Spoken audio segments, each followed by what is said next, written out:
ಆತ್ಮೀಯ ಕನ್ನಡ ಪಿಕ್ಚರ್ ವೀಕ್ಷಕರಿಗೆ ನಮಸ್ಕಾರ. ಆ, ಒಂದು ಒಳ್ಳೆ ಸಿನಿಮಾ, ಒಂದು ಒಳ್ಳೆ ಕಂಟೆಂಟ್ ಅಂದರೆ ತುಂಬ ಉತ್ಸುಕನಾಗಿ ರಾಜ್ ಬಿ ಶೆಟ್ಟಿ ಅವ್ರ ಹತ್ರ ಮಾತಾಡಬೇಕು ಅಂತ ತುಂಬ ಉತ್ಸುಕನಾಗಿ ಬಂದಿದ್ದೀನಿ. ಜೊತೆಗೆ ಶೆಟ್ರು ಸಿಕ್ಕಿದ್ದಾರೆ. ಸಾಕಷ್ಟು ವರ್ಷಗಳಿಂದ ಅವ್ರ ಜೊತೆ ಒಂದಷ್ಟು ಸಿನಿಮಾ ಚರ್ಚೆಗಳು ಮಾಡಬೇಕು ಅನ್ನೋದಿತ್ತು, ಅವಕಾಶನೇ ಕೂಡ ಬಂದಿಲ್ಲ. ಸೊ ಫೈನಲಿ ರೂಪಾಂತರಗೆ ಆ ಒಂದು ಅವಕಾಶ ಸಿಕ್ಕಿದೆ. ಸರ್ ನಮಸ್ಕಾರ, ಕಾರ್ಯಕ್ರಮ ಸ್ವಾಗತ. ನಮಸ್ಕಾರ. ಭಾಳ ಇಂಟ್ರೆಸ್ಟಿಂಗ್ ಅನಿಸ್ತೀರಾ ನೀವು ಮತ್ತು ನಿಮ್ಮ ಕೆಲಸ.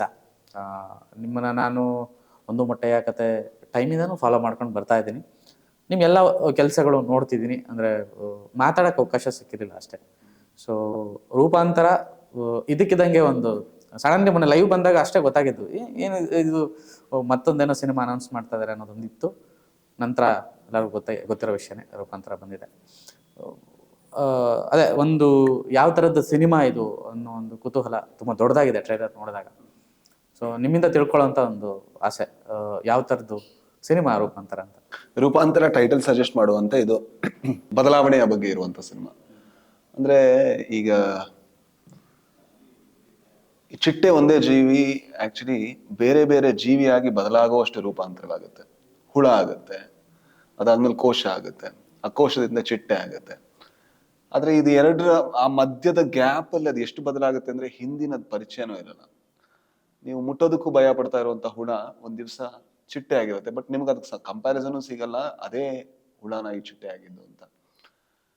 ಐ ಥಿಂಕ್ ಮನುಷ್ಯ ಕೂಡ ಆದ್ರೆ ಎಲ್ಲದರ ನಡುವೆ ಆ ಒಂದು ಕೋಶದಲ್ಲಿ ಇರ್ಬೇಕಾದ್ರೆ ಅದು ಅನುಭವಿಸುವಂತ ವೇದನೆ ಜೊತೆಗೆ ಎಲ್ಲದರಿಂದ ಅದು ವಿಮುಖವಾಗಿ ಬರೀ ಒಬ್ಬಂಟಿಯಾಗಿ ಅದೆಲ್ಲದನ್ನು ಕೂಡ ಏಕಾಂತದಲ್ಲಿ ಆ ಟೈಮನ್ನು ಸ್ಪೆಂಡ್ ಮಾಡ್ಬೇಕು. ಅದಾದ್ರೆ ಮಾತ್ರ ಅದು ಚಿಟ್ಟೆ ಆಗುವಂತ ಅವಕಾಶವನ್ನು ಪಡೆಯೋದು. ಮನುಷ್ಯ ಕೂಡ ಸರಿಯಾದ ಜೀವನದಲ್ಲಿ ಕರೆಕ್ಟ್ ಆಗಿ ಪುಷ್ ಮಾಡಿ ಅಥವಾ ಅವನನ್ನ ತುಂಬಾ ಟೆಸ್ಟ್ ಮಾಡುವಂತ ಸಿಚುವೇಶನ್ಗಳು ಬಂದಾಗ ಅವ್ನು ಯಾವ ರೀತಿ ಬದಲಾಗ್ತಾನೆ, ಎರಡೂ ಅವಕಾಶಗಳು ಇದೆ. ಯಾಕಂದ್ರೆ ಈಗ ಅವ್ನು ಕೋಶದ ಸ್ಟೇಜ್ ಅಲ್ಲಿ ಇದ್ದಾನೆ, ಅವ್ನು ಚಿಟ್ಟೆ ಆಗ್ತಾನೆ ಅಥವಾ ಹುಳವಾಗಿ ವಾಪಸ್ ಆಗ್ತಾನೆ ಅನ್ನೋದೇ ಕತೆ. ಆ ಒಂದು ರೂಪಾಂತರ ಆಗುವಂತಹ ಗಳಿಗೆಗಳು, ಘಟನೆಗಳು, ಅದರ ಕ್ಯಾಪ್ಚರಿಂಗ್ ಈ ಸಿನಿಮಾ ಅಂತ ಅನ್ಸುತ್ತೆ. ಅಂದ್ರೆ ಟ್ರೈಲರ್ ನೋಡಿದಾಗ ಅದೇ ಅನಿಸ್ತು, ಅಂದ್ರೆ ಒಂದಷ್ಟು ಕತೆಗಳ ಗುಚ್ಚಾನ ಕರೆಕ್ಟ್ ಅಥವಾ ಒಂದೇ ಕತೆನ ಈ ರೀತಿ ಇಲ್ಲ, ಅಂದ್ರೆ ಬೇರೆ ಬೇರೆ ಮನುಷ್ಯರು, ಬೇರೆ ಬೇರೆ ಪಾತ್ರಗಳು ಎಲ್ಲೋ ಒಂದ್ ಕಡೆ ಸಂಧಿಸ್ತಾರೆ, ಬಟ್ ಅವ್ರದೇ ಆದ ಜೀವನ ಅವರಿಗಿರುತ್ತೆ. ಬಟ್ ಎಲ್ಲರಿಗೂ ಕೂಡ ಆ ಎಳೆ ಕಾಮನ್, ಬದಲಾವಣೆಯ ಎಳೆ ಕಾಮನ್. ಸೊ ಸರಿಯಾದ ಟೈಮ್ ಬಂದಾಗ ಯಾವ ಡಿಸಿಷನ್ ತಗೊಂಡ ಅವನು, ಆ ಡಿಸಿಷನ್ ಇಂದ ಅವನ ಬದುಕಿ ಏನಾಯ್ತು ಅನ್ನೋದೇ. ಬಟ್ ಎಲ್ಲರಿಗೂ ಕೂಡ ಒಂದು ಕನೆಕ್ಷನ್ ಇದ್ದೇ ಇರುತ್ತೆ, ಆ ಹೈಪರ್ ಲಿಂಕ್ ಅಂತ ಕರಿಬಹುದು. ಹೈಪರ್ ಲಿಂಕ್ ರೀಸೆಂಟ್ಲಿ ಒಂದು ಸಿನಿಮಾ, ಅವಾಗಲೇ ಹೇಳಿದ್ರು ಚೌ ಬಾತ್ ಅಂತ ಒಂದು ಸಿನಿಮಾ ಬಂದಿತ್ತು, ಅದನ್ನು ಹೈಪರ್ ಲಿಂಕ್ ಅಂತ ಕೇಳ್ಪಟ್ಟಿದೆ. ಸೊ ಈ ಥರದ್ದು ಕಂಟೆಂಟ್ ಮಾಡುವಂಥದ್ದು ಸಡನ್ಲಿ ಅಂದರೆ ಟೋಬಿ ಆಗಿತ್ತು, ಗರುಡಗಮನ ಟೋಬಿಯಲ್ಲಿ ಆಗಿತ್ತು, ಇದು ಮೊದಲೇ ಆಗಿತ್ತಾ ಅಥವಾ ಮೊದಲೇ ಆಗಿತ್ತು? ನಾವೇನ್ ಮಾಡ್ತೀವಿ ಅಂತ ಹೇಳಿದ್ರೆ, ನಮ್ಮ ತಂಡ ಏನ್ ಬಿಲೀವ್ ಮಾಡುತ್ತೆ ಅಂದ್ರೆ, ಸಿನಿಮಾ ಆಗೋ ತನಕ ನಾವು ಅದ್ರ ಬಗ್ಗೆ ಹೇಳ್ಕೊಳ್ಳೋದು ಬೇಡ ಅಂತ. ನಾವು ಅದನ್ನ ತುಂಬಾ ಕಡಾಖಂಡಿತವಾಗಿ ಪಾಲಿಸ್ತೀವಿ. ಅಂದ್ರೆ ಮುಹೂರ್ತ ಆಗೋದು, ಅದಕ್ಕೊಂದು ಅನೌನ್ಸ್ಮೆಂಟ್ ಹಾಕೋದು. ನಾವು ಅಷ್ಟು ದೊಡ್ಡ ಸ್ಟಾರ್ಗಳಲ್ಲ, ಮತ್ತೆ ನಮ್ಮ ಸಿನಿಮಾ ಅಷ್ಟು ಮುಂಚೆ ಅನೌನ್ಸ್ ಆಯ್ತು ಅಂತ ಜನ ಕಾದ್ ಕೂತಾರೆ ಅಂತ ನಮ್ಗೆ ಅನ್ಸಲ್ಲ. ಹಾಗಾಗಿ ಎಲ್ಲಾ ಅದು ಅನುಕೂಲವಾಗಿ ಬರುವಂತ ಗಳಿಗೆಯಲ್ಲೇ ನಾವು ಸಿನಿಮಾದ ಹೆಸರನ್ನ, ಪೋಸ್ಟರ್ ಅನ್ನ, ರಿಲೀಸ್ ಡೇಟ್ ಅನ್ನ ಎಲ್ಲ ಒಟ್ಟಿಗೆ ಅನೌನ್ಸ್ ಮಾಡ್ಬಿಡ್ತೇವೆ. ಆಮೇಲಿಂದ ಜಾಸ್ತಿ ಕೆಲಸ ಇರಲ್ಲ. ಒಂದು ಟ್ರೈಲರ್, ಒಂದು ಸಾಂಗ್ ರಿಲೀಸು, ಒಂದು ಪ್ರೆಸ್ ಮೀಟು, ಆಮೇಲೆ ಸೀದಾ ಥಿಯೇಟರ್ಗೆ ಬಂದ್ಬಿಡ್ತೀವಿ. ಅದು ನಾವು ನಂಬುವಂತ ಸ್ಟೈಲ್ ಆಫ್ ವರ್ಕ್ ಕೂಡ. ಇಲ್ಲಾಂದ್ರೆ ಏನಾಗುತ್ತೆ, ನಾವು ತುಂಬಾ ಮುಂಚೆ ಎಲ್ಲೋ ಅನೌನ್ಸ್ ಮಾಡಿರ್ತೀವಿ, ಅದು ಇನ್ನೊಂದು ಯಾವಾಗಲೂ ರಿಲೀಸ್ ಆಗುತ್ತೆ, ಜನಗಳಿಗೆ ಇಂಟ್ರೆಸ್ಟು ಇರಲ್ಲ, ನಮಗೂ ಎನರ್ಜಿ ಇರಲ್ಲ. ಅದಕ್ಕಿಂತ ತುಂಬಾ ಸೈಲೆಂಟ್ ಆಗಿ ಕೆಲಸ ಮಾಡ್ಕೊಂಡು ಆಮೇಲೆ ರಿಲೀಸ್ ಮಾಡ್ಬೇಕು ಅಂತ ನಾವು ನಂಬ್ತೀವಿ. ನಿಮ್ಮ ಒಂದು ಸಿನಿಮಾ ಸ್ಫೂರ್ತಿ ಏನು ಅಂತ ಒಂದು ಕುತೂಹಲ ಇದೆ. ಅಂದರೆ ನೀವು ತುಂಬ ಸರಳವಾಗಿ ಒಂದು ಟೈಟಲ್ನ ಹೇಳ್ತೀರಾ, ಒಂದು ಮೊಟ್ಟೆಯ ಕತೆ ಅಂತ ಹೇಳ್ತೀರಾ, ಅಥವಾ ಟೋಬಿ ಅಂತ ಹೇಳ್ತೀರಾ, ಅಥವಾ ಗರುಡಗಮನ ಋಷಭ ವಾಹನ ಅಂತ ಹೇಳ್ತೀರಾ. ಅಂದರೆ ದ್ವಂದ್ವ ಅಂತಲ್ಲ, ತುಂಬ ಸುಲಭನೂ ಅಂತಲ್ಲ, ಈಗ ರೂಪಾಂತರನೂ ಅಷ್ಟೇ. ಸೊ ಈ ಥರದೊಂದು ಟೈಟ್ಲು ಹೀಗೆ ಸಿನಿಮಾ ವರ್ಕ್ ಆಗುತ್ತೆ. ಈಗ ಒಂದಷ್ಟು ನಾವು ನೋಡ್ಕೊ ಬಂದಿರೋವಂಥ ಹೊತ್ತಲ್ಲಿ ಸುಮಾರು ಸಲ ಸಿನಿಮಾ ವಿಚಾರಕ್ಕೆ, ಟೈಟಲ್ ವಿಚಾರಕ್ಕೆ ತುಂಬ ಗೊಂದಲಗಳಿರುತ್ತೆ. ಇದು ಇಡ್ಬೋದಾ, ಇದು ವರ್ಕ್ ಆಗಲ್ವಾ, ಇದು ಆರ್ಟ್ ಸಿನಿಮಾ ಅನ್ಕೊಂಡ್ಬಿಡ್ತಾರೆ, ಇದು ಕಮರ್ಷಿಯಲ್ ಸಿನಿಮಾ ಅನ್ಕೊಂಡ್ಬಿಡ್ತಾರೆ. ಈ ರೀತಿಯಾದಂಥ ಒಂದು ದ್ವಂದ್ವಗಳು, ಗೊಂದಲಗಳು ಯಾವತ್ತು ಆಡಿಯನ್ಸು ಮತ್ತು ಮೇಕರ್ಸ್ ನಡುವೆ ಆ ಒಂದು ಇದು ಹಿಂಗೆ ಇಡ್ಬೋದಾ ಬೇಡವಾ ಅನ್ನೋ ಒಂದು ದ್ವಂದ್ವ ಯಾವತ್ತೂ ಇದೆ. ಸೊ ನಿಮ್ಮ ವಿಚಾರದಲ್ಲಿ, ನಿಮ್ಮ ತಂಡದ ವಿಚಾರದಲ್ಲಿ ಆ ಪ್ರತಿ ಸಿನಿಮಾಗೂ ಆ ಕ್ಲಾರಿಟಿ, ಆ ಕ್ರಾಫ್ಟು, ನೀವು ಕೊಡುವಂಥ ಪ್ರೆಸೆಂಟೇಷನ್, ಸಿನಿಮಾದೊಳಗಡೆ ತುಂಬ ಸಿಂಬಾಲಿಕ್ ಸೂಚಕಗಳನ್ನ ಕೊಡ್ತೀರಾ ನೀವು, ತುಂಬ ಸರಳವಾಗಿ ಅರ್ಥ ಆಗುತ್ತೆ ಎಲ್ಲರಿಗೂ. ಅದನ್ನು ಕಲಾತ್ಮಕ ಸಿನಿಮಾ ಅಥವಾ ಕಮರ್ಷಿಯಲ್ ಸಿನಿಮಾ ಅಂತ ಡಿಫ್ರೆನ್ಸ್ ಮಾಡೋದಕ್ಕಾಗೋದಿಲ್ಲ. ಸೊ ನನ್ನ ವಿವರಣೆ ತುಂಬ ಅನ್ನಿಸ್ತಾ ಇದೆ. ಸೊ ಈ ಥರದೊಂದು ವರ್ಕಿಂಗ್ ಪ್ಯಾಟರ್ನ್ ಬಗ್ಗೆ ನಿಮ್ಮ ಒಂದು ಕೆಲಸದ ಬಗ್ಗೆ ವಿವರಿಸೋದಾದ್ರೆ. ಟೈಟಲ್ನ ನಾವು ಹುಡ್ಕೋದಕ್ಕಿಂತ ಕತೆ ಅಂತ ಒಂದು ಬರದಾಗಿರುತ್ತೆ. ಆ ಕಥೆಯನ್ನ ಒಂದು ಪದದಲ್ಲಿ ನಾವು ಎಕ್ಸ್ಪ್ರೆಸ್ ಮಾಡಬೇಕು.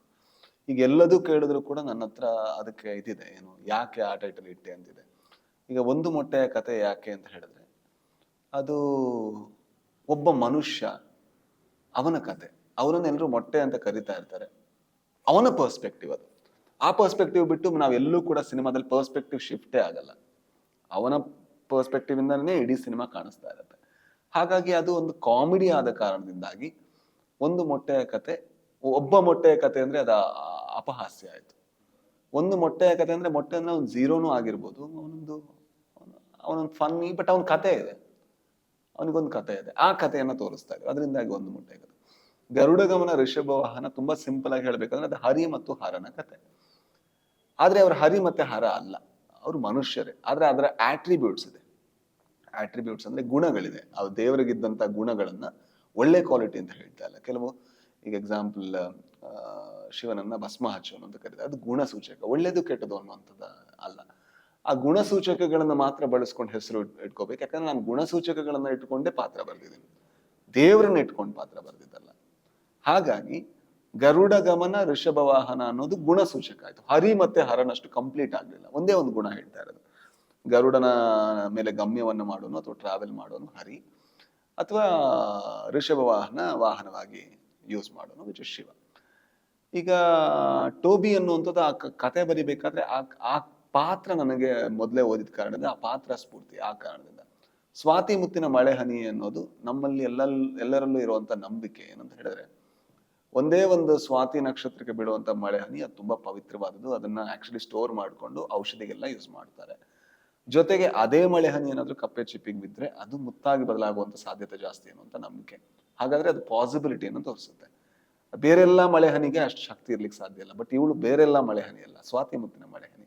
ಹಾಗಾಗಿ ಇವಳು ಮುತ್ತಾಗಿ ಬದಲಾಗ್ತಾಳ, ಮಳೆ ಹನಿಯಾಗಿ ಉಳ್ಕೋತಾಳ ಅನ್ನೋದೇ ಸಿನಿಮಾದ ಎಕ್ಸ್ಪ್ಲೋರೇಷನ್. ಸೊ ಅದಕ್ಕೆ ಸ್ವಾತಿ ಮುತ್ತಿನ ಮಳೆ ಹನಿ. ರೂಪಾಂತರ ಅನ್ನೋದು ಇಡೀ ಸಿನಿಮಾದಲ್ಲಿ ಬದಲಾವಣೆಯೇ ಮೂಲ, ಅದರ ತಿರುಳು. ಸೊ ಬೇರೆ ಏನ್ ಇಡಕ್ ಸಾಧ್ಯ? ಚೇಂಜ್ ಅಂತ ಇಟ್ರೆ ಅದಲ್ಲ, ಅಷ್ಟು ಸಿಂಪಲ್ ಅಲ್ಲ ಇದು ಚೇಂಜ್ ಅಲ್ಲ, ಬದಲಾವಣೆ ಅಲ್ಲ, ಇದು ರೂಪಾಂತರ. ಅಂದ್ರೆ ಅದರ ರೂಪವನ್ನೇ ಚೇಂಜ್ ಮಾಡ್ಕೊಂಡು ಮುಂದೆ ಹೋಗಿರುವಂತ ಪ್ರಾಣಿಗೆ ಹಿಂದೆ ನೋಡಿದಾಗ ಅದು ನಾನೇ ಅಂತ ಪರಿಚಯ ಸಿಗಲ್ಲ. ಅಷ್ಟು ಬದಲಾಗೋದನ್ನ ರೂಪಾಂತರ ಅಂತ.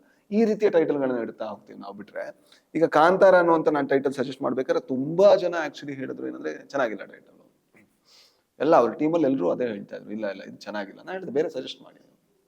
ಯಾಕಂದ್ರೆ ಕಾಡಿನ ಬಗ್ಗೆ ಇರುವಂತ ಕತೆ, ಕಾಡಿನ ಸುತ್ತ ನಡೆಯುವಂತ ಕತೆ. ಆದ್ರೆ ಇದಕ್ಕೆ ಬರೀ ಕಾಡಲ್ಲ, ಕಾಡು ಅಂತ ಇಡುವಷ್ಟು ಸುಲಭವಾದಲ್ಲ. ಕಾಡಿಗಿಂತ ಸ್ವಲ್ಪ ಮಿಗಿಲಾದ್ದು ಕತ್ತಲೆ ಇರೋದು. ಕತ್ತಲೆ ಇದ್ದಲ್ಲಿ ಮಿಸ್ಟ್ರಿ ಜಾಸ್ತಿ. ಹಾಗಾಗಿ ಕತ್ತಲೆ ಇರುವಂತಹ ಜಾಗ ಕಾಂತಾರ, ಕತ್ತಲೆ ಇರುವಂತಹ ಕಾಡು, ಬೆಳಕೆ ತಾಗದಿರುವಂತಹ ಕಾಡು ಕಾಂತಾರ. ಸೊ ಅದು ಫಸ್ಟಿಗೆ ಕೇಳಬೇಕಾದ್ರೆ ಇದೇನಿದು ಏನಿದು ಹಾಗೆ, ಬಟ್ ಅದು ಯಾವಾಗ ಜನಗಳು ಅಕ್ಸೆಪ್ಟ್ ಮಾಡ್ತಾರೋ ಆಗ ಅದು ಅದರ ಅರ್ಥ ಗೊತ್ತಾಗುತ್ತೆ. ಹಾಗಾಗಿ title is one thing which should represent the story. ಅದರ ಕಥೆಯನ್ನ, ತಿರುಳನ್ನ ಹೇಳಬೇಕು. ಅದು ಹೇಳ್ಬೇಕಾದ್ರೆ ಅದೆಲ್ಲ ಕಂಪ್ಲೀಟ್ ಪ್ಯಾಕೇಜ್ ಆಗಿ ಕಾಣಿಸುತ್ತೆ. ಮ್ಯೂಸಿಕ್ಕು ಅದಕ್ಕೆ ಸಂಬಂಧ ಪಡ್ಬೇಕು, ಕಥೆನೂ ಅದಕ್ಕೆ ಸಂಬಂಧ ಪಡ್ಬೇಕು, ಪೋಸ್ಟರು, ಟ್ರೇಲರು, ಹಾಕಿರುವಂತ ಬಟ್ಟೆ, ಹೇಳ್ತಾ ಇರುವಂತ ಡೈಲಾಗ್ ಎಲ್ಲದೂ ಕೂಡ ಅದಕ್ಕೆ ಸಂಬಂಧ ಇದ್ರೆ ಮಾತ್ರ ಒಂದು ಸಿನಿಮಾ ಕಂಪ್ಲೀಟ್ ಆಗುತ್ತೆ. ಅಂದ್ರೆ ಒಂದು ಮೂಲ ವಿಜ್ಞಾನ ತರ, ಬೇಸಿಕ್ ಸೈನ್ಸ್ ಹೆಂಗೋ ಒಂದು ಕತೆ, ಮತ್ತೆ ಆ ಕತೆಗೆ ಬೇಕಾಗಿರೋ ಹೆಸರು. ಅಂದ್ರೆ ಅದೇ ಯಾವಾಗಲೂ ಅನ್ಸುತ್ತೆ, ಅಂದ್ರೆ ಪದ ಬಳಕೆ ಆ ಕಥೆಯ ತಾಕತ್ತು ಆ ಟೈಟಲ್ಗೆ ಒಂದು ರೆಪ್ರೆಸೆಂಟ್ ಮಾಡುತ್ತೆ. ಮತ್ತೆ ಅದನ್ನ ಅದು ಚಿಕ್ಕದ ದೊಡ್ಡದ ಅಂತ ದೊಡ್ಡದಾಗೋದೇ ಆ ಒಂದು ಕತೆ. ಮತ್ತೆ ಕತೆ ದೊಡ್ಡದು, ಪದ ಆಕ್ಟರ್ಗಳಿಗಿಂತ ಹೇಗೆ ಕತೆ ದೊಡ್ಡದು, ಟೈಟಲ್ಗಿಂತ ಕತೆ ದೊಡ್ಡದು. ಸಿನಿಮಾ ನೋಡಿದ ಮೇಲೆ ಜನಗಳಿಗೆ ಅದೊಂದೇ ಟೈಟಲ್ ಮನಸ್ಸೊಳಗೆ ಉಳ್ಕೋಬೇಕು. ರೂಪಾಂತರ, ಹೌದು, ಬದಲಾವಣೆ, ಏನೋ ಒಂದು ಬದಲಾವಣೆ. ಇದು ಸಿನಿಮಾನೇ ಬದಲಾವಣೆ ಬಗ್ಗೆ ನೋಡೋ ಪ್ರೇಕ್ಷಕನಲ್ಲೂ ಆ ಸಣ್ಣ ಒಂದು ಮೂಮೆಂಟ್ ಆದ್ರೂ ಕೂಡ ಅದು ರೂಪಾಂತರವೇ, ಅದು ಬದಲಾವಣೆ. ಸಿನಿಮಾಗಿರೋ ಶಕ್ತಿ ಅದು. ಅದನ್ನ ನಾವು ಇಲ್ಲ ಇದು ಆರ್ಟ್ ಫಿಲ್ಮ್ ತರ ಕಾಣಿಸುತ್ತೆ, ಆರ್ಟ್ ಫಿಲ್ಮ್ ಇದಂತೂ ಯಾವಾಗ್ಲೂ ಅದೊಂದು ಒಂದಲ್ಲ ಸರ್. ಸಿನಿಮಾ ಅಂದ್ರೆ ಒಂದೇ ಅಲ್ವಾ ಸರ್? ಈ ಆರ್ಟು, ಕಮರ್ಷಿಯಲ್ಲು, ಈ ಬ್ರಿಡ್ಜು, ಇದೆಲ್ಲ ಹೇಗೆ ಸರ್ ಅದು? ಐ ಥಿಂಕ್ ಸಿನಿಮಾ ಕಮರ್ಷಿಯಲಿ ಗೆಲ್ಲಬೇಕು. ಕಮರ್ಷಿಯಲಿ ಗೆದ್ದಿದ್ದೆಲ್ಲ ಕಮರ್ಷಿಯಲ್ ಸಿನಿಮಾ ಅಷ್ಟೇ ಇರೋದು. ಕಮರ್ಷಿಯಲ್ ಗೆದ್ದಿದ್ದೆಲ್ಲ ಕಮರ್ಷಿಯಲ್ ಸಿನಿಮಾ ಅಂದ್ರೆ ಒಂದು ಮೊಟ್ಟೆಯ ಕತೆ ಕಮರ್ಷಿಯಲ್ ಸಿನಿಮಾ. ಹಾಗಾದ್ರೆ ನೀವು ಹೇಳುವಂತ ಕೆಲವು ಕಮರ್ಷಿಯಲ್ ಸಿನಿಮಾಗಳು ಫೈಟ್ ಗಿಟ್ ಎಲ್ಲ ಇರುತ್ತೆ, ಬಟ್ ಗೆಲ್ಲಲ್ಲ. ಅದು ಕಮರ್ಷಿಯಲ್ ಸಿನಿಮಾ ಆಗಿಲ್ಲ, ಅದು ಆರ್ಟ್ ಸಿನಿಮಾನೂ ಆಗಿಲ್ಲ, ಅದು ಸಿನಿಮಾ ಆಗಿ ಉಳ್ಕೋದು. I think commercial cinema, art cinema ಅಂತಿಲ್ಲ. ಕತೆ ಹೇಳೋ ಸಿನಿಮಾ, ಕತೆ ಚೆನ್ನಾಗಿ ಹೇಳೋ ಸಿನಿಮಾ, ಕತೆ ಪ್ರೇಕ್ಷಕರಿಗೆ ಹೇಳೋ ಸಿನಿಮಾ, ಕತೆ ನಿರ್ದೇಶಕನಿಗೆ ಹೇಳೋ ಸಿನಿಮಾ, ಈ ತರದ ಸಣ್ಣ ಸಣ್ಣ ಬದಲಾವಣೆಗಳಿರುತ್ತೆ. ಬಟ್ ಫೈನಲಿ ನೋಡಿದ್ರೆ ಎಲ್ಲರೂ ಕೂಡ ಪ್ರೇಕ್ಷಕರಿಗೆ ಹೇಳೋಕೆ ಪ್ರಯತ್ನ ಪಡೋದು. ಒಂದನ್ನು ದಾಟಿಸ್ಬೇಕು.